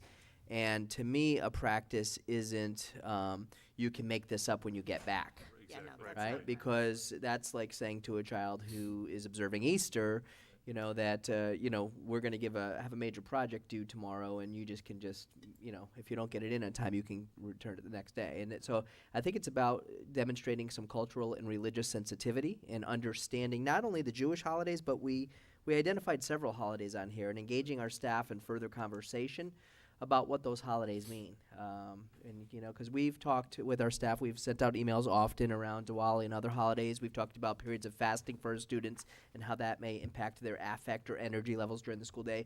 We've been working with the staff, but I don't know, you know, we say it, but I think our practice needs to be everyone needs to embrace it and own it. It's different than recognizing and understanding it, but embracing it and owning it is going to be a team effort by all of our staff, and I'm certain we're going to work harder to do that. Okay. Yeah, as the chair of the policy committee, I would like to have that at the February meeting. I think it's important to take action on that, take a good look at it quickly, so I would appreciate that. Make Thank sure you. that we Yeah, are- we could certainly sharpen up that language so that it's very clear. I think that's Yep. excellent. Thank you. Excellent. Okay. Anyone else? Okay. All those in favor of the calendar as presented, say Aye. Any opposed? Okay. Calendar passes. Thank you. Capital Improvement Plan, our second reading. Yes, before we discuss this, I want to just give Mr. Crocco the lead time if he wants to get the projector set up in the computer, and then I'll go ahead and enter into this agenda item with you. So as you may recall, when we presented the initial iteration of the capital improvement budget, back on December 8th, it was just off of the referendum. And a challenge that we had at that time was trying to pivot fairly quickly in a short amount of time with Castle Booz, our project leader on the athletic facilities project, and get broken out pricing relative to specific projects in that overall project that we felt were urgent because they were either part of the Title IX violations or they had immediate safety concerns associated with them. And so the numbers that you had at that time were placeholders, and the order they were put in were really as placeholders. And I said to the board at that time, what I'd like to do is ultimately, as you know, when you approve a capital plan this year, you're only really, even though it's a 5-year plan, technically voting on and approving fiscal year 24's items. So the other subjects are subject to change throughout the process each year. With that said, I did have an opportunity to engage in conversation with the town manager. And based on our conversation, I presented to the town council as well, because this will ultimately be part of their budget if it falls into it, once you approve items, some suggestions and recommendations that came out of our conversation.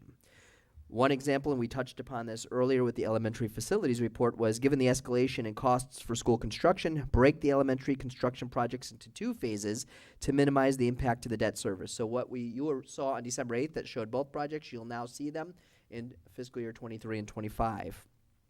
We got improved quotes for lighting on the softball field, so which was originally 2024. The town manager and I discussed moving that up to 23-24. And that would help us close out the voluntary corrective action plan that we've kind of been working towards since 2015 when we were cited by the state. Given that and understanding the debt service and in 2024 how the town manager usually tries to bond for $10 million for the roads and infrastructure improvements, we moved roofing back to 26-27 after I had conversations with Mr. Romano. We can continue to do patch repairs and spot repairs as needed, but we have to just keep that on there, recognizing that the roofs are close to the end of their useful life. We added, and you discussed that this evening, there's not a price yet because we just awarded the RFP, but added the hardening of the school entryways to reflect the current safety standards and recommendations. And so that's, you'll see that now, and that was not on the December 8th item. We kept the track, the fencing, and the walkways in 24-25 as was originally proposed to on December 28th. You all visited the track. You see where the condition and the state it's in. And we also know as part of the voluntary corrective action plans, the walkways across the athletic complex were cited due to lack of accessibility.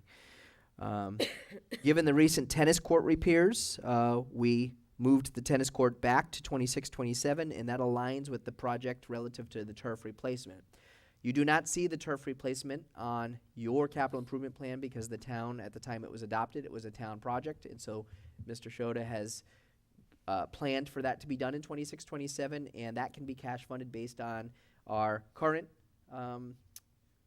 fund account relative to turf replacement, coupled with the expenditures or the revenues he expects to receive in the next 3 years for that project. And then lastly, we added pricing to 27-28 for HVAC in the 5 remaining elementary buildings to align with the completion of any final elementary construction projects, which would in turn leave all of our buildings with improved air quality. And as we know, there's an RFP. We did an RFP for that. We've gotten some pricing for that, and so it's a goal of this Board of Education in the town and the district down the road. So the recommendations that you see in the current version tonight that I would entertain a motion on would reflect the conversations I had with the town manager. And I will tell you, there was conversation at the town council level about why not go back out to referendum. And you know, that could potentially be the board's prerogative on projects if you wanted to combine them into, you know, one project. My conversations with the town manager, we felt to do 10-year bonds and take the projects 1 year at a time that were each under $1 million, would spread out the debt service over time, wouldn't put the projects back out to referendum. However, there are public hearings for any time bonds are going to be authorized. So the public, if they don't agree with this funding process, can still show up at a Board of Finance or a town council meeting for each of those public hearings and express a desire to do otherwise. But this allows us to be conscious of the debt service and keep the projects moving forward and spreading out that debt over time. So my recommendations reflect my conversations with the town manager and our agreement on, you know, how these projects stack up against the town projects that he's also trying to include in his town manager budget, which will be presented in February. So I don't know if there are any motions. Any questions? No. Questions? Do we have a motion? Yeah, move to approve the capital plan as submitted. Second? Any discussion? I said second. Okay, no, I'm just saying, any discussion? Oh, discussion, no. Discussion? Hearing none. All those in favor? Aye. Any opposed? Thank you, Madam Chair. And I just want to take a moment to thank Kaya Hill. Kaya is here tonight, and as you know, a lot of the quotes and estimates and RFPs and everything that comes with trying to get numbers relative to future projects takes a little bit of time and effort and sometimes prodding of some of these vendors. So they're not always that reliable, and Mrs. Mellett as well for her assistance with this. I just wanted to recognize the hard work of those staff members. Thank you both. Thank you, Mr. Medancy. Okay, and so we have Southington High School Principal Michael Krocko here this evening. And as I had alluded to earlier, Mr. Daranoski, you teed that up beautifully about the complexities of scheduling and some of the challenges our students have faced for several years now. And as I'll touch upon my budget shortly, we understand as a board we've been working towards actualizing our vision of a graduate for several years now. We talk about being college or career ready, but we often talk about then how do we measure whether we're actually achieving that. And so as we've gone through conversations, and it started with Mr. Pepe, I believe maybe around 2018 when he was the high school principal, and it's kind of carried right on through to Mr. Krocko, and a huge amount of credit to the high school assistant principals and department leaders and the different departments that have been involved in these conversations. They have a plan to present to you this evening that I think Mr. Berchevsky is going to be really excited about because he's all about the careers and the pathways. So without further ado, I'm going to leave the presentation to Mr. Krocko. Thank you, Mr. Medancy. Thank you, Board. And I want to acknowledge everybody from the high school that's here tonight, so thank you guys for coming out. They have been integral in all of the work that we're doing. This has been a very informative meeting. I'm glad to hear that McRib is back. And for the record, I eat the school lunches at least 3 days a week. So carrying forward here. So I'm Mike Krocko. I'm the principal at Southington High School. You all know that, and I've been there for a year and a half. I've been in education for 22 years, all levels. I was principal at elementary school, I was a principal at middle school, and I've been principal at 2 high schools now. Yeah, and when you're thinking about what's the point of elementary school, you think you're getting kids ready for middle school. When you think about what's the point of middle school, you're getting kids ready for high school. And then when you think about what's the point of high school, well, you're getting kids for life. So you're getting kids ready for life. So I'm going to talk a little bit about some of the planning that we've been doing at Southington High School and how we're going to move forward with getting our students ready for life. Before I do that, though, I just want to ground us in the vision of the graduate, which Mr. Medancy pointed out. I'm not going to read it to you, but 2 big points in there is getting our students college and career ready and making sure that they're able to contribute to the global community. So that is what grounds us. That's what grounds the work in Southington Public Schools, and it's what we are grounded for at the high school. So we think about getting students ready for life. We all have different professions in the room, and we all have different pathways that we've taken that have gotten us to where we are. So we've had different experiences, and we've had different things that have happened throughout our life to get us to the point that we're at. Right, so as I'm doing this presentation, think about what those experiences were for you. You know, for me, when I was in high school, I didn't know what I wanted to do, but I knew that I wanted to help people. So I went to my counselor and I said, I want to help people. And they pointed me in the direction of a program that was at my high school, the peer leadership program, where I was paired with a senior, another senior, and we taught freshmen classes about high school, like these are and icebreakers and social emotional learning and type things. So that was my first experience working with kids or working with another group of kids. I went to college. I was on the wrestling team. I had the opportunity to take part in a service learning project because it was part of what we had to do. And I went to Baltimore and I tutored a bunch of elementary school kids. In tutoring those students, I knew that was the turning point for me. That was the tipping point. That's when I knew that I wanted to be a teacher. And then when I went into teaching, I had experiences on committees, leading committees, and got tapped as a teacher leader within the school, and that kind of drove me to administration and leadership. So the point is that the experiences that we have drive and get us to where we are, and I think that in high schools, in our high school and at Southington High School in general, you know, we have to open up and be able to provide students with as many different experiences that are in tune with what their interests are. So tonight I want to talk a little bit about career pathways and career clusters. I want to talk about how we prepare our students for life after high school. I want to think and reimagine our daily schedule, and then take any questions that you might have. So first off, let's talk about the current state where we are. Right now we're focused on getting students to graduation, and we do a very good job at it. So at Southington High School, our graduation rate last year was 98.9%. In general, it's around 98%.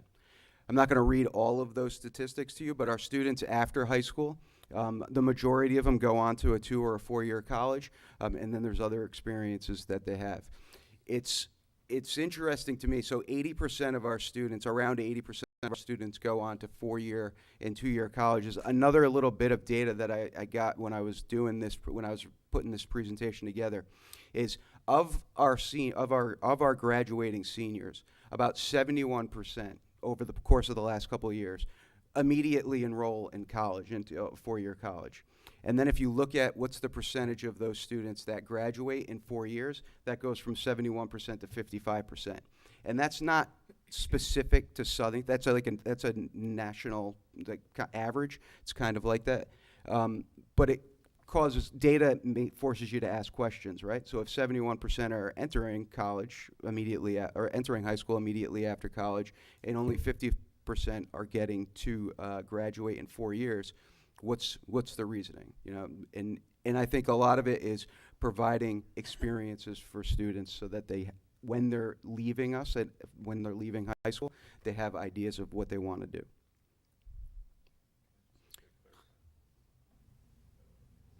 Of that, so, Mr. Krakow, so when you say that, is it, it's not half of those 71% of students, it's more that. Yes, half of the students. Half of the 71%. No, half of the students that have from the graduating class, half of the students in general. Oh, I follow you, okay. Yep. Good? Yep, thank you. Yep. No problem. So here's a little bit of information that I got from the Bureau of Labor and Statistics. So the future job market, the job market that's coming up, there's going to be 11.9 million new jobs that are coming between now and 2030. The fastest growing, not where the most jobs are going to be, but the fastest growing fields right now are in renewable energy, putting up solar panels, wind turbine, electric cars, that type of stuff. 9 of the top 20 fastest growing jobs are in healthcare. There's going to be 1.9 million jobs in home healthcare alone in the next 10 years. And 8 of the top 20 declining jobs are in administrative support, administrative office support, that type of stuff, things that technology can take on and help with. That point is that knowing this information and having this information is what can help us guide our students as they're graduating from high school. We currently now, when we're counseling our students through high school, have a program of studies. And I'm sure we've all seen the program of studies. I'm just going to flash it up here real quick. I'm glad that worked. It didn't work when I did it with the teachers. It's fantastic. So we have a program of studies, and if you look through our program of studies, there we go. You get to a page that kind of guides students onto what classes to take. And if you'll see there, you got 25 credits that you have to take. These are the different, there's humanities, there's English credits. It's a little paused, but there's all these different ways that we can get to that 25, or get to those 20 that, get to the 25 credits, right? Now I'm trying to go back.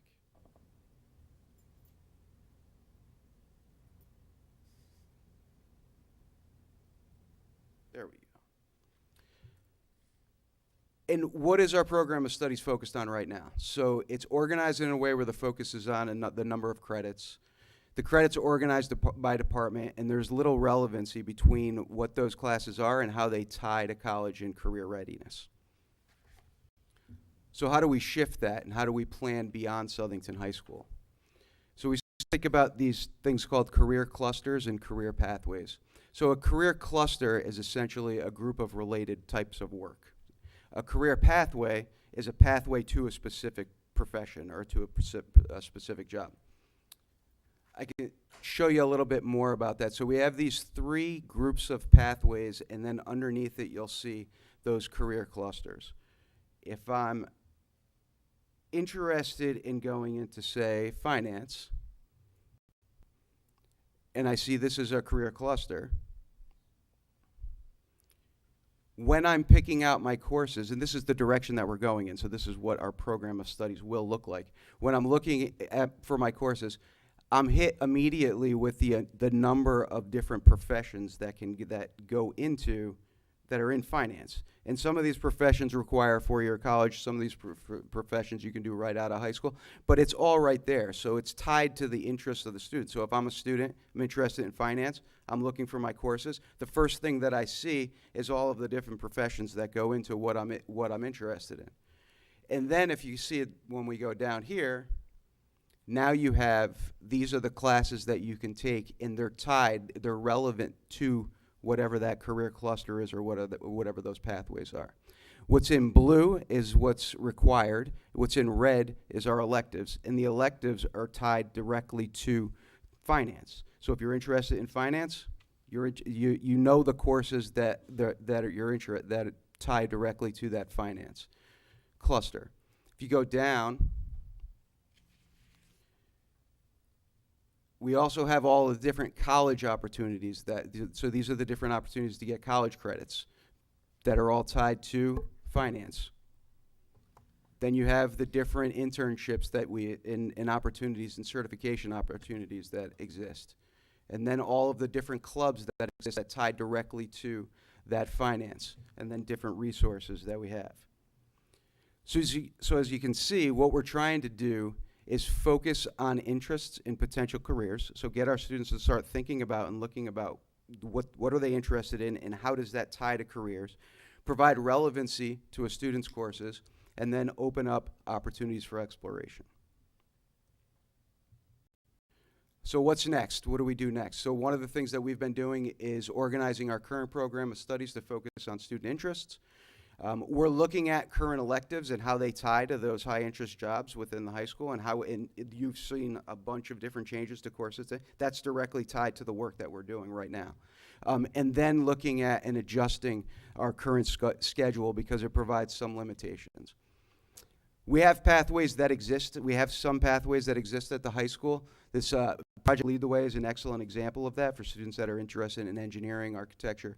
But the goal is to kind of expand that to all of the students and allow all of the students to have that opportunity to see what they're interested in and tie it right to professions. We're also trying to, as I said, we're examining our electives, but we're also trying to open up electives to the earlier grades. Right now, the majority of our electives fall between 11th and 12th for our 11th and 12th grade students. We want our 9th and 10th grade students to be able to explore different opportunities, explore different professions that tie directly to what their interests are. So that will bring us to our program of studies for 2023-24. So it's similar in all of the information. This is all the information that you get. But when you scroll down and you're looking for and you're working with your family and your guidance counselor to pick out your classes, you're going to get to a page that talks specifically about career pathways and about career clusters. And you can tee into any one of these. For the sake of time, I'm not going to go through all of them. But the example that I showed you before is exactly what this is. And it has videos, it has information, it has a ton of different information to help students as they're driving they're planning for their high school career. Now another big thing and another big limit to what we're doing is our current schedule. And if we shift to a block schedule, which I'm going to show you a little bit about, provides a little bit more opportunities for students. So this gets at what you were talking about. And it provides opportunities for students. It opens up schedules. It provides opportunities for students to do some different things. So for those that don't know what I'm talking about, We have our regular 8-period schedule is what we run right now. So our students have 8 classes a day. Each class is 46 minutes. The shift to a block schedule would be they would have 8 classes, but they would take those classes over 2 days, and the classes would be longer. So each class would be 88 minutes, and they would take 1A, 1A, 2A, 3A, 4A, and then the next 4 classes they would take on a B day. And if you see, lunch is pulled out of that. So the third block is longer, and lunch is pulled out. So you can take 8 classes and have lunch. Right now, you can't take 8 classes and have lunch. So I'll talk you through a little bit of the comparisons. We have a 6-day rotation right now that it takes into account getting students into science labs and health and PE. It's confusing, and the classes are 46 minutes long. If we go to a block schedule, you got 8 periods split over 2 days. Classes are approximately 88 minutes long. Right now, lunch is a scheduled class, so right off the bat, students, if they want to eat, are limited to 7 classes. We do have a subset of students that don't take a lunch and take those 8 classes, but we're going to make it a little bit fairer for them, because if we go to a block schedule, they can still take those 8 classes and they'll get a 30-minute lunch. In a typical 9th grade schedule right now, there's only room for 2 electives. One of those electives is their world language, so they really don't have that much room in their schedule for exploration of different courses. But if we go to a block, they will have up to 5, they will have the opportunity to take up to 5 electives offerings a year. A couple more. The majority of our electives, I said, are offered in grades 11 and 12. There's more opportunities that are going to exist for 9th and 10th grade. And that's the work that our department leaders and our assistant principals are doing right now, is identifying where there's room within some of our elective and some of our classes for freshmen to take and sophomores to take. PE and health, this is another limit, so it takes away the opportunity for students to take electives, because right now PE and health take place over a 2-day rotation. In a block schedule, PE and health will be split. They'll be half-year courses. It opens up more space in a student schedule. And this is probably one of the things that hit me and it was a game changer for me. Right now, we have a subset of our students that are in specialized programs, special education, multilingual, that can't really benefit from electives because of their planning. There's classes that they have to take. If we move to a block schedule, all the students are going to be able to benefit from more electives, because it opens up time within their day. There's a couple more benefits of block schedules. There's less transitions during the day, so it kind of slows down the pace of the day. Right now, there's 7 transitions. Moving to a block, that would be decreased by half. There's more uninterrupted teacher preparation time. So when a teacher has a prep time now, it's one of those 45-minute blocks. When we go to a block, it'll be an 88-minute block. Students will have a balance of courses in a day, so they won't have all of their courses in one day, so they'll have time between one course and the next course to get work done. They'll be able to balance their time a little bit more. And it's really tied more to college. It's more in line with how life is outside of high school. We had a bunch of our students from 2022 came back yesterday to talk to our seniors about life in college, and we had lunch. I had lunch with them, or breakfast with them. I was sitting down with them, and I asked them, how many of you have 8 classes that go for 45 minutes in a day? And all of them were like, no, that's not how it's done. So it's tied a little bit more to college, and we know that in the career world, things don't happen in 45-minute increments. So the ongoing work, what's going on right now, we have committees that are set up at the high school. There's a teaching and learning committee that is working on, so they're working on the program of studies, and they did a great job at re-looking at and refocusing our program of studies. They're also working on curriculum development, so a lot of the work that Ms. Carmody was talking about, and professional development for the teachers. So the teachers are going to need a robust amount of professional development when we move to a block. We have a committee that's working on building organization, so they're maximizing the space at the high school, making sure we have the room. We have a committee that's working on scheduling. and making sure that schedules work out and that there's a smooth transition. And then communication, how do we communicate to staff, students, and the community the benefits of what we're doing, and getting them to a place where they're more focused on not just getting to graduation, but having a plan for after graduation. And then there'll be a bunch of info sessions that'll be coming out from there. So that's what I have. If you have any questions, comments, or you want to just say anything, go for it. Mrs. Carmody. I don't have any questions. I just want to tell you, great presentation. We've talked about block scheduling when I was there. I heard since 1997 it's been a So, conversation. you know, I'm pretty old, Mike, so it's been a long time. 1950s. I'm not talking to you, Joe. I think Mr. Darnasti termed it glacial But, speed. I was gonna bring that up again. But anyways, it would be wonderful. You did a great job in the presentation, showing us all the facts. Where's Heather? Heather, the last time it didn't pass, we had all this discussion about it because the teachers didn't want it. Was that what it was? Do you remember? It was because the teachers didn't want it.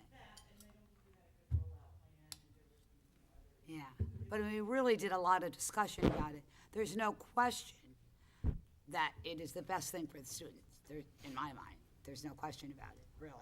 Yeah. So from this point on, is it a decision of the board or the high school? Who makes this decision? I don't, Yeah, there's no policy that talks about the schedule. That's an administrative function. And so the purpose of tonight's presentation was just to make sure the board was in the loop on the work that's being done up there. so we don't know how it's gonna work. There's no motion or policy, that would provide a vote or anything of such. In terms of the technical part of what does it look like a day in the life of a high school student once a block schedule is finalized, against a student's course offering selections, we can certainly bring that back and share what that looks like for the board. Well, as a former teacher, to have 40, 8 minutes, 6 minutes, whatever it was, certainly not long enough. In 88 minutes, just think of all of the things that can go on in the classroom, all of these new curriculum things that we had introduced. It just should be. It should have been many years ago. Yeah, and I think it's important to keep in mind that the block is a tool for a bigger for a bigger why, right? The why is creating opportunities for students, and when you have more time, it's easier to adjust and work with that time to create more opportunities than when you have less time. Right. So, for example, if you want to do internships or work or job shadows or things like that, having an 88-minute block to work off of is a lot easier than having a 45-minute block to work off of. Without a doubt. I'm all for it. Mr. Darrenowski. Yeah, since I think I'm the historian here of the board, 4 superintendents back. Yeah. This was brought to the board in this type of presentation. Is nicely done. No, Nice job. nice. Did you have PowerPoints back there? Should I worry because I'm 4 superintendents later and it hasn't happened yet? Yes, you should be worried. Am I out of here if it's is that what you're saying? No, it's, but the truth is finally coming out because everybody was gung-ho. The Yep. board at that time was really excited about it. And then I hear tonight it was the teachers who were really. I believe, great. wasn't it, Heather? Well, they did a discussion with the teacher, they took a vote. That's how I remember it anyways, right? Oh, okay. You were there, Heather. Just keep plausible deniability. I'm looking at Miss Mig. I think she's got some.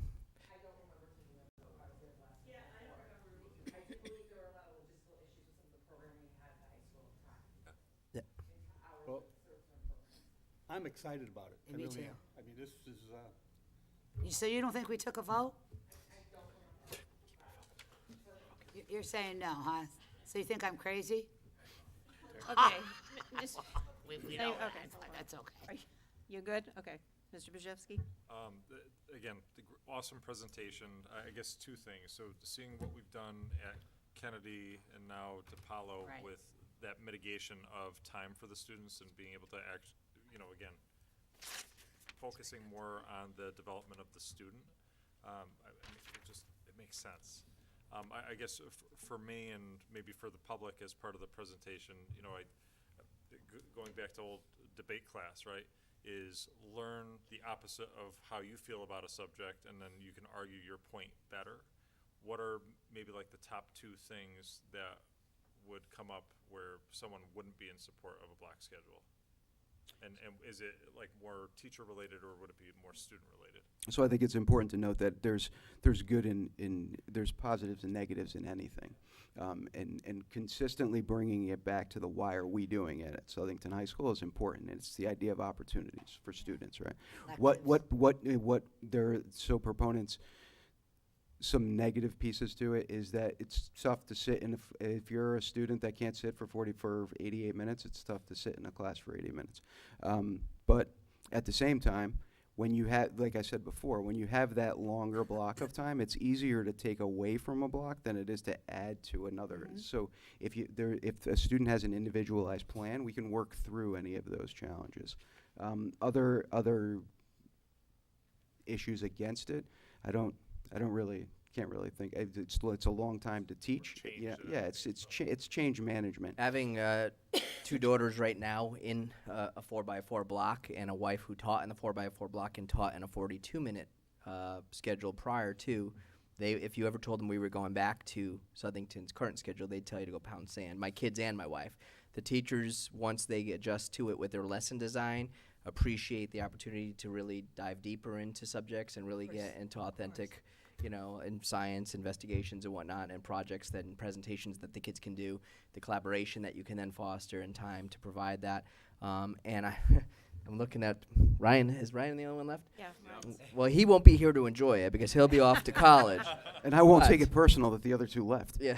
Having a daughter who gets the start of this next semester, first period, she's an upperclassman. She gets 88 minutes for her sleep in versus 42. So, if you're one of those upperclassmen that gets, delayed start or early release, you're loving life, because for jobs, kids can get out and, it allows them to do other things. And, we also know about the circadian rhythm, and so if you're lucky enough to get a delayed start, you get a little extra sleep that day, and that helps some of our kids that are in sports and other activities and whatnot. Another challenge is that you don't have class every day, so teachers will have issues with the consistency.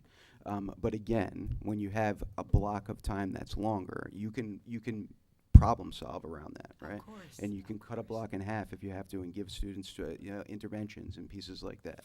It's a lot easier to do. Again, I think back to, I was a product of the 8-period system, 45 minutes, and just, I feel like discussions would always get good at minute 35, and then they kind of drop off, and I just like it, because of some of the curriculum that has been proposed and that it's going to be coming down the pike, these are such great opportunities to be able to really hash out great discussion and then actually provide closure, not the bell ringing and everybody's at a... And it was interesting with my own kids feeling like, oh, I don't have that class tomorrow, so I don't need to worry about that homework. And when they realized the teachers don't give less homework, you have to manage your time better. And so sometimes, even though you may not have had that class that night, you might want to still spend a little time that night doing it so that tomorrow night it's not double the amount of time that it takes to complete something. So they've now realized when they need to do it 2 nights or when they can do it 1 night, and that's a college skill that we know we need in terms of time management. Yeah, time management skills. But the most important thing with the block is the opportunities that it gives the students to take more electives. They can't do that now. Do you understand? They cannot do that now. And they do go without lunch if they want to have an 8-period day. All my kids and grandkids do that. So that's the thing. It's the opportunities for the students, which is what we're all about. And that is the most important thing to me. So. Want to go up the budget? Mr. O'Shannon, don't leave yet, Mr. Yeah, Crocker? I'm going to queue up. It's just, it is, it's great. I mean, I love the tools you have, the updated program of studies, the clusters, how that whole thing works. It helps guide the students through what they're going to do. But you said it early on in your presentation. If you're going to go to college or if you're going to go to work, whatever you're going to do, it's not broken up into nice, clean, blocks of 40 minutes, 48 minutes.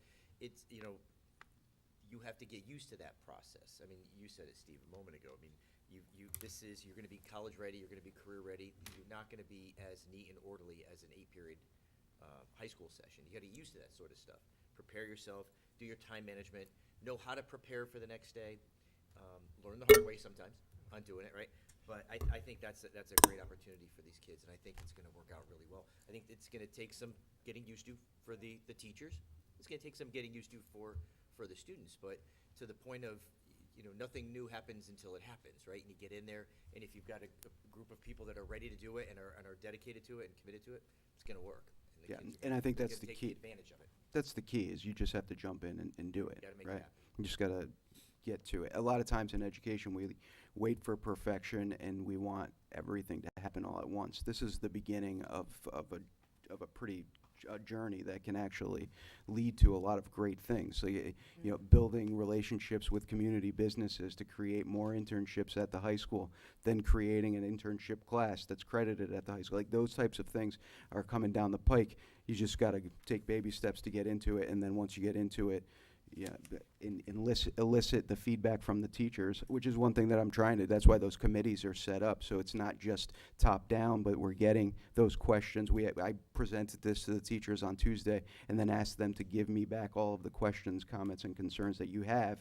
And on this Tuesday at our admin meeting, we're going to look through those and kind of work through it. So, having a constant feedback loop so that teachers can let us know what they're thinking and what's going on, and helping us to address those fears or those hesitancies that they have, and if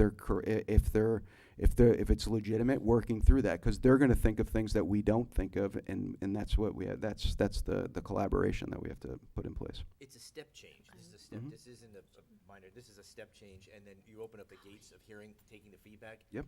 It's gonna just continue to. Maybe the glacier's melting a little bit in some of these areas, right?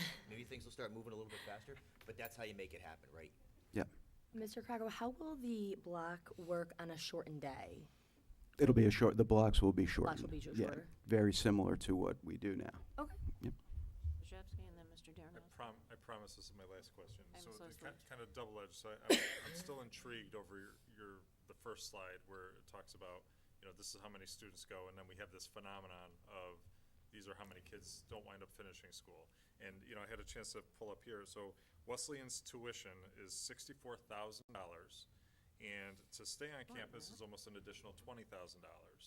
So, being more the dollar and cents kind of guy. Oh, it is. Like, It is. 2 or 3 years and figuring out, like, I've been this saying isn't it to for me. Mr. Pepe, and when we started with the conversations with Vision of a Graduate, college isn't where you go to find yourself anymore. Not at $84,000 a year. A Right. bachelor's degree for $320,000 needs to get you something.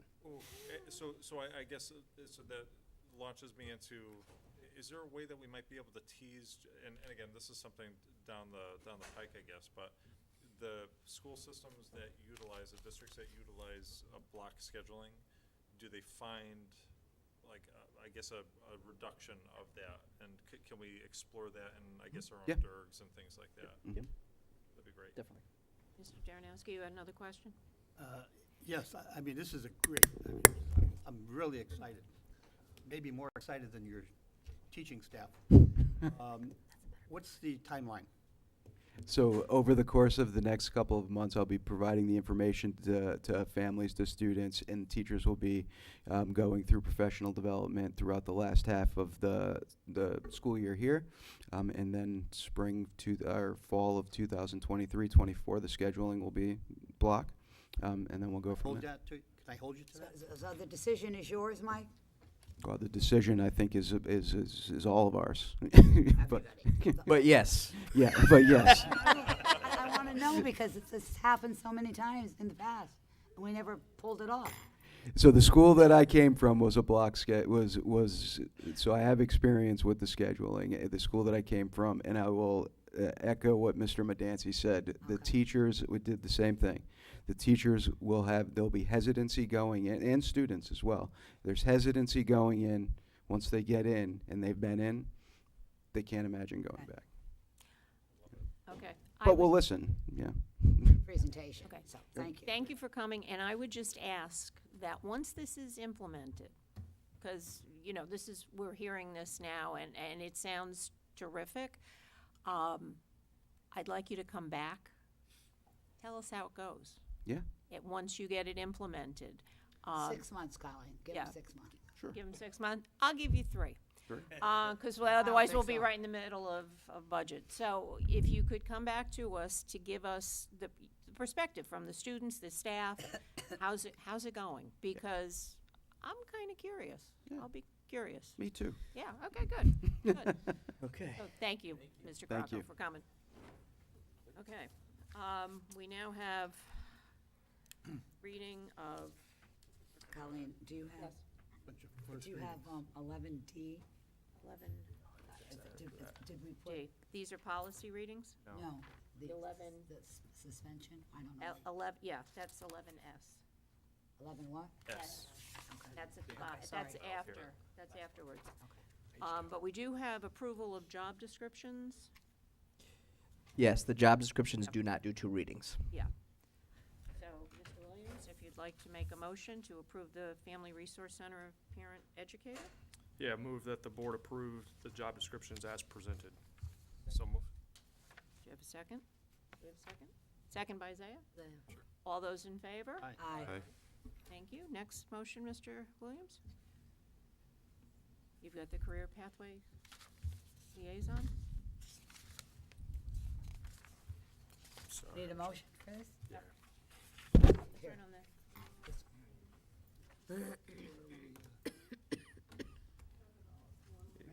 Oh, you have it all?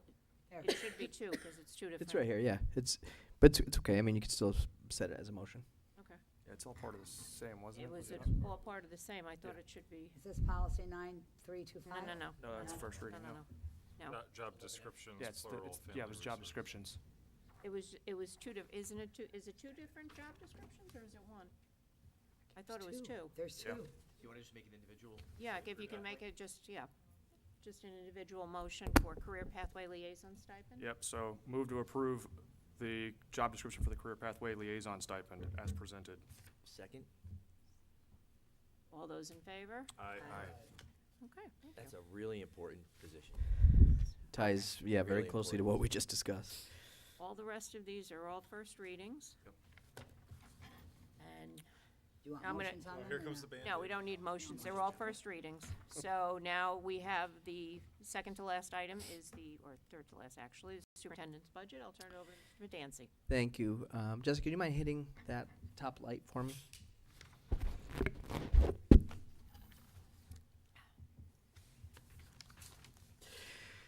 Good evening. As I present the superintendent's proposed budget this evening, please know that I do so fully realizing the state of the economy right now juxtaposed to this proposal. This budget has weighed heavily on me for the past several weeks as I sought to find non-conventional ways to reduce this proposal without jeopardizing the level of services currently needed by our students and families. It will certainly be a higher requested increase than years past. With that, I must also share that through my conversations with area superintendents, Southington is not alone. As we examine this proposal over the next couple of weeks, you will see that salaries, healthcare, energy costs, and special education are all drivers that most districts are contending with right now, leading to higher than normal increases. I must also point out that another challenge within our budget process are the timelines associated with it. Preparing a budget using healthcare claim costs that could be revisited and potentially adjusted several times over the coming months before the grand list is finalized, and without knowing how the governor's upcoming budget proposal on February 8th may alter the future of education funding, the district is left with limited information on local and state economic factors to be considered during our process. I've been part of many budgets over the years, and I've never heard this is going to be a good year. The fact is, given that Board of Education budgets make up the largest share of most municipal budgets, it is common for taxpayers to feel that the Board of Education budgets are overfunded. And, as is often the case, folks who do not support an increase will point to various economic factors that favor their position or paint a picture of gloom and doom. With that, there are some indicators that the economy may be on a path to recovery. Today's inflation report indicated a drop to 6.5% from 7.1% in November and a high of 9% over the summer.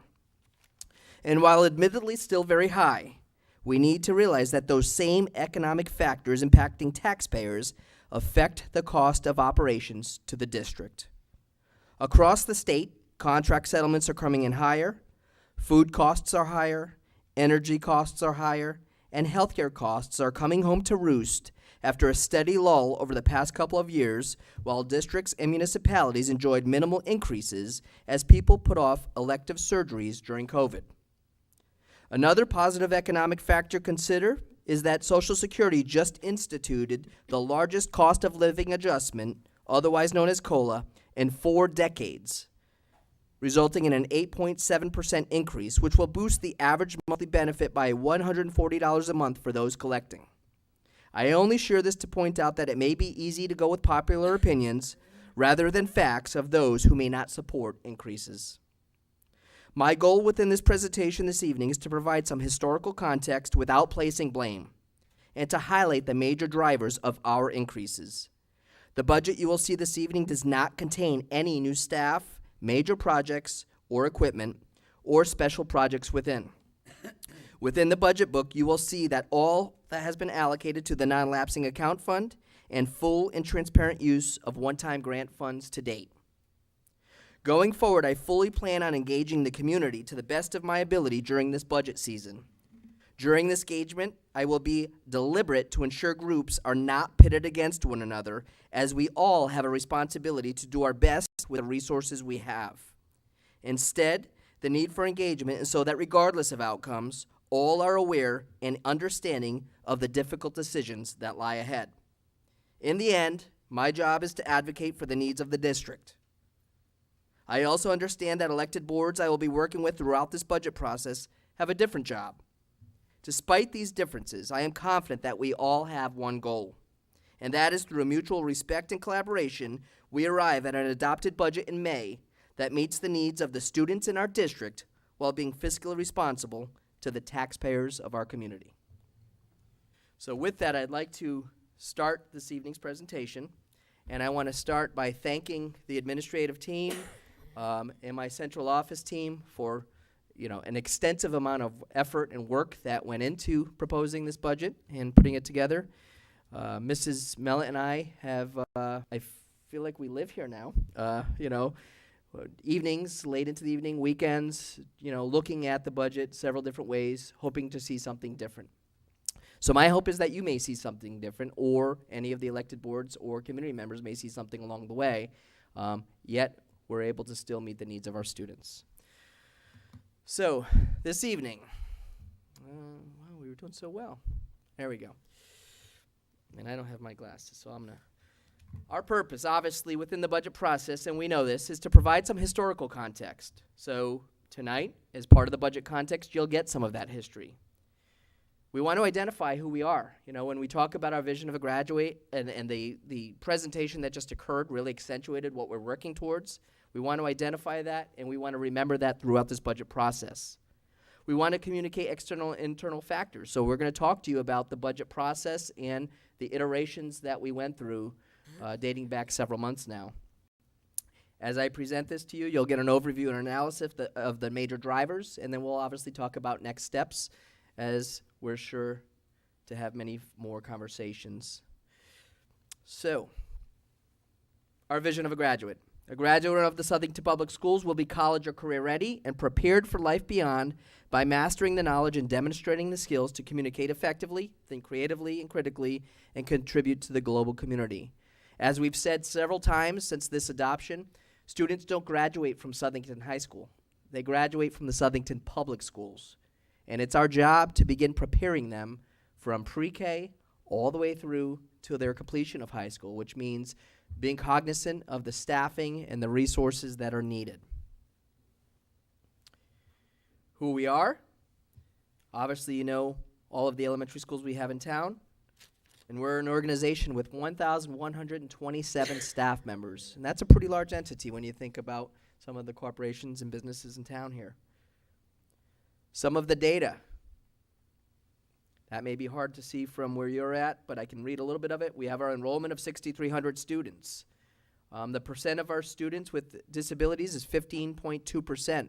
I know we presented at an earlier budget meeting, our board meeting this year, about our special education programs and our continuum of services. And while special ed costs do rise, and that will be reflected in this budget, I want everyone to remember back to that presentation the cost avoidance or the savings that we also have accrued because of the development of these programs. When we talk about the changes, our high needs population, that consists of our multilingual learners, our students with special needs, and our free and reduced lunch population. That's a number that's been on the rise in our community for several years now, and that may lead to increased needs, as we all recognize and identify with.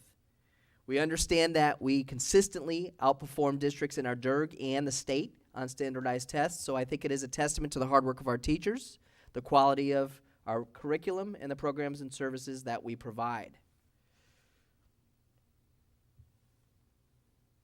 Providing some budget context. There's been conversations over the years about the per pupil expenditure in the town of Southington. Some have said, well, that's not a real number. I've talked to people and they can't really explain how we get to it. What I would say is the formula that they use, regardless of whether we agree with it or not, is the same formula that is applied to every municipality in the state of Connecticut to arrive at that number. So while we may disagree with the actual number in Southington, it's the same metric used for every district. You can see where Southington falls relative to neighboring communities, relative to our per pupil expenditure each year. Our local contribution. 21-22 has not been updated yet, but as you can tell, when we choose the same 4 districts that we used for the special education audit because of similar high needs populations and size, demographic, Southington lags behind the other 3 communities identified. Historically, we lag behind those districts. This isn't just a 2021 thing. This is a trend that's been continuing for years. Some have said, well, how about Hartford County? Milford's a little far away. Shelton's not in our DIRG. So we'll look at many of the districts that you all like to compare our Smarter Balance scores to and how we're comparing against those competitive districts. Avon, Simsbury, Glastonbury, and Farmington. And you can see the local contribution per student lags there as well. Again, similar to the comp districts that we chose that were not Hartford County, we've lagged behind for several years. This isn't a new phenomena. Interestingly enough, Southington's grand list is just as high, if not higher, than many or all of those towns. So is there an ability to pay? I don't know. I think that's a conversation to be had. Why tonight's increase might be large.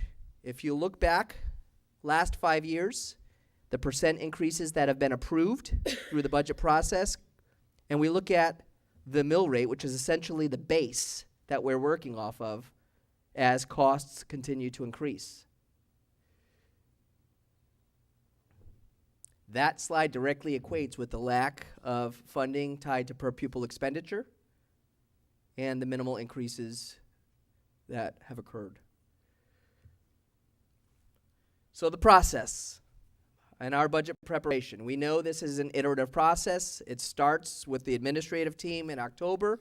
We begin having meetings, building by building, administrator by administrator, district-wide, and have conversations around needs, requests, items of concern.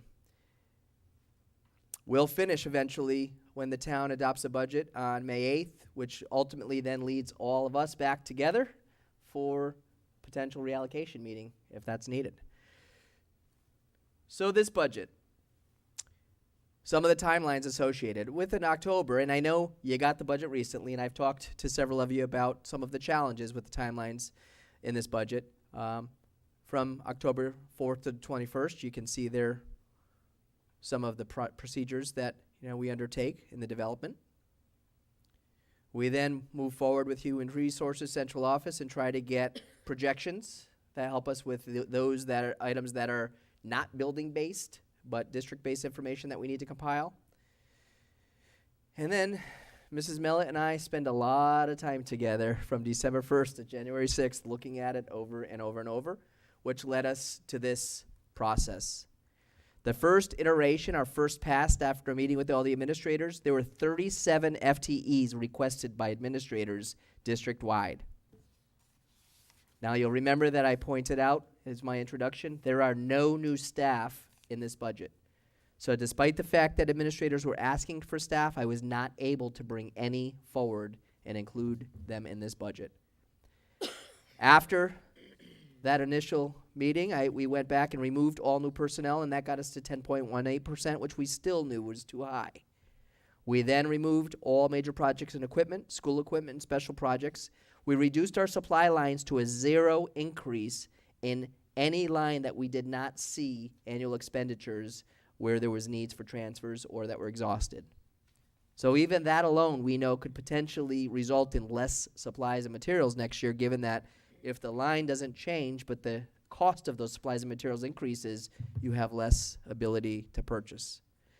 It results in our final scenario of 7.64%, which, as I said during my introduction, certainly higher than we've proposed in years past.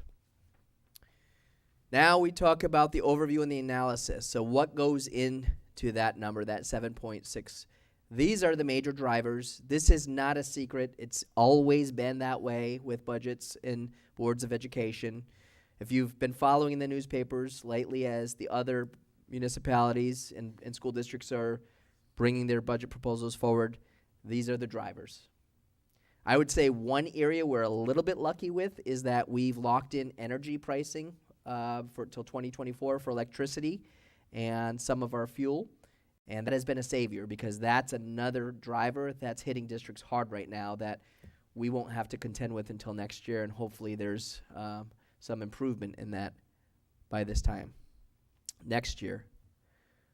What are some other funding sources? So everyone thinks that the proposed budget is the only thing that we have to make difficult decisions with. We've talked this evening about Title I and that reduction. That's an entitlement grant. We do receive that every year. But as you even look at the Title I grant, just a small, and Mr. Carson touched upon this beautifully, a $257,000 reduction resulted in the federal government's recalculation of using a certain formula that we were in the past over 5%, and our number dipped to 4.97%. So by 0.03% relative to changing that formula, we lost $297,000. So there are unanticipated changes and challenges associated with relying on grants to fund your budget. Title I is one. ARP-ESSER, you can use grants to fund your operating budget. When those funds go away, if your base has not grown, then you run the risk of a fiscal cliff, which we've been dealing with for the past 2 years as a district. Hence the no new staff, because all I've been trying to do was get staff back off of those grants and into the operating budget. And those were existing staff members that were reallocated that were never new staff members. They had been in our budget for several years, and we had to reallocate 14 of them as part of a budget cut that we endured a few years back.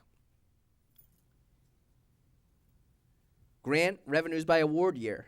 Clearly, you can see, and this isn't unique to Southington, districts are riding a grant wave right now. There's a cash infusion occurring. Some districts have really relied heavily on that for staffing and adding staffing, some less so.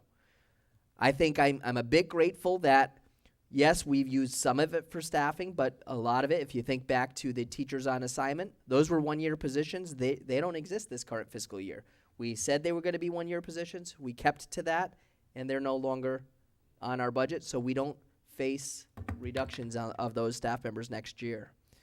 We talked about mental health staff last year on June 10th, and we knew within the increase that we were awarded last year that we couldn't provide that added mental health staff. And so this board supported using ARP-ESSER funds and asked that if it's possible, if ARP-ESSER funds still exist and we're able to carry them into year 2 next year, they'd like to consider and discuss that further. So I look forward to discussing that with you at our budget workshops.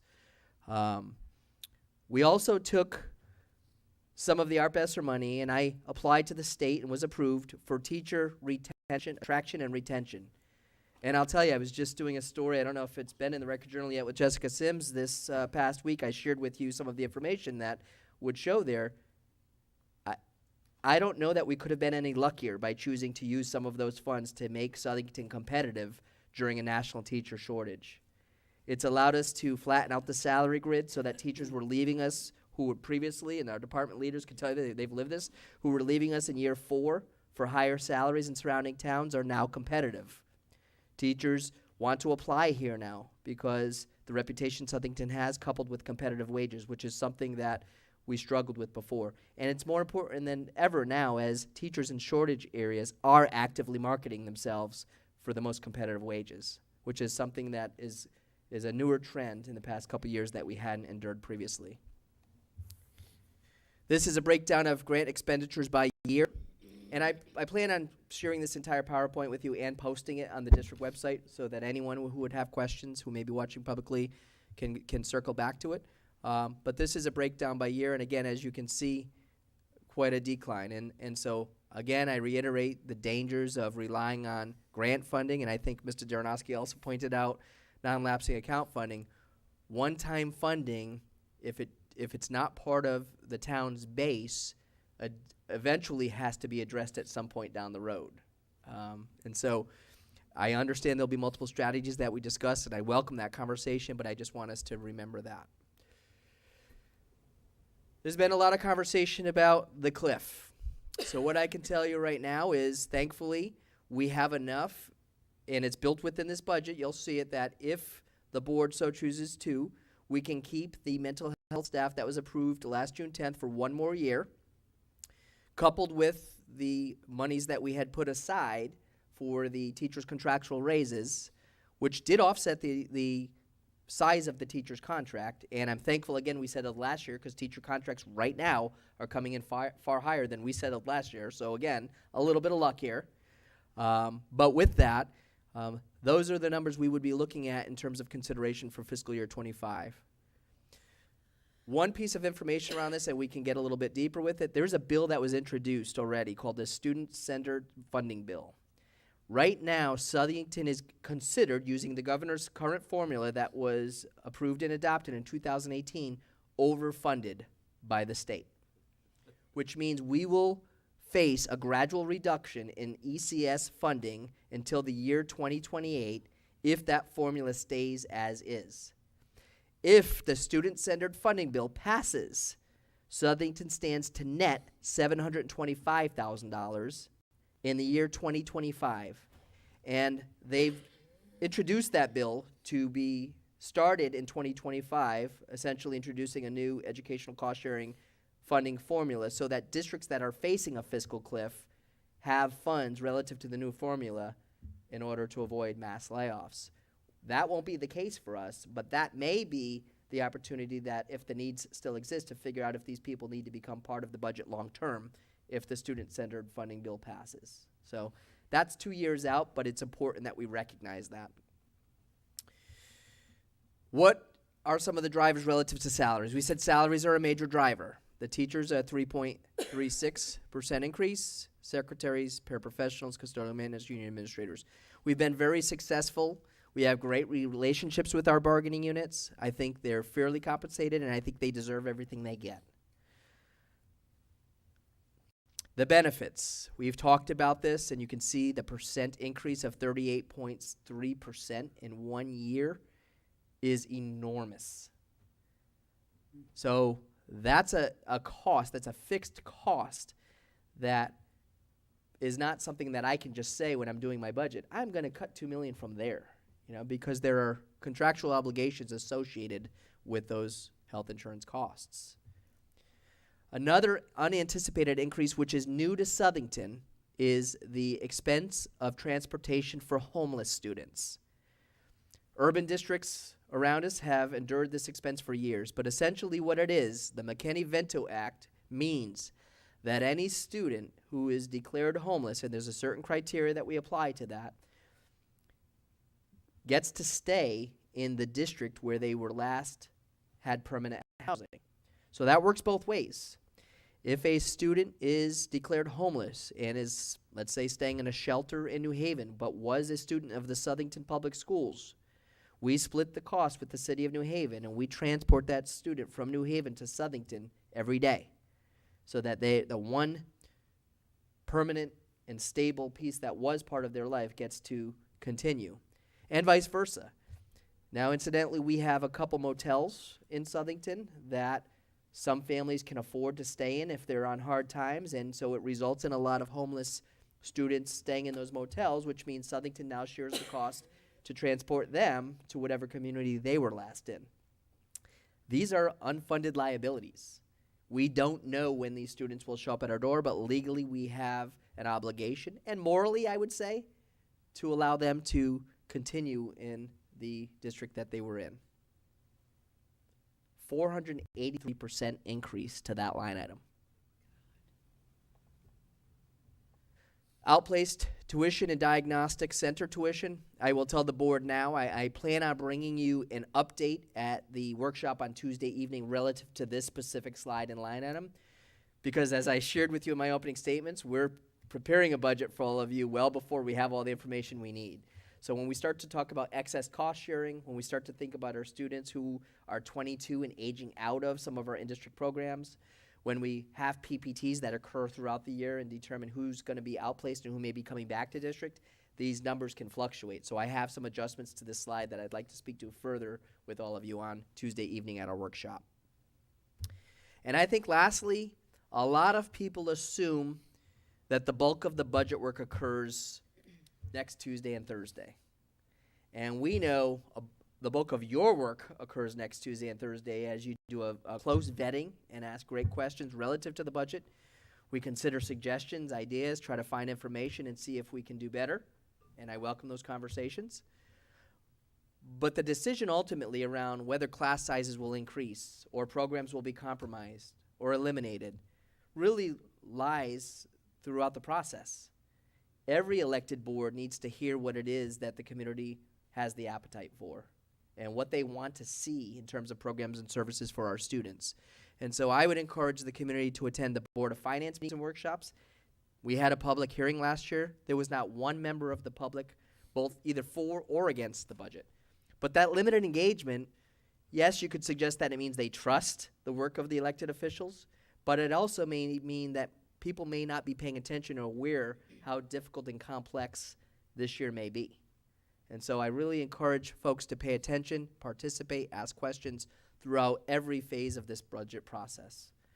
That concludes my presentation to you this evening. Thank you.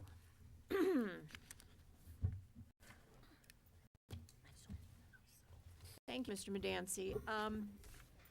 I would ask, prior to our budget workshop, we had discussed perhaps board members sending in questions, and if Mrs. Mellett would set up a sheet similar to what we do with the Board of Finance when they ask questions, so that if we have questions, we can send them to you over the weekend. You'll have them for the workshop, okay, if we can do that. So we'll all be able to send our questions in. They hopefully will have answers by the time when we get to that section, so we don't have to wait for our answers. Okay. We'll have. Will this be on the website? Yes. Yep. I plan on tomorrow sending it out to all families. A link to the PowerPoint presentation, a link to the budget book, and my opening remarks. Okay. And as far as the information or questions to Mrs. Mellick? Yep. Follow the same format we did with the Board of Finance and the. Right. So there'll be a.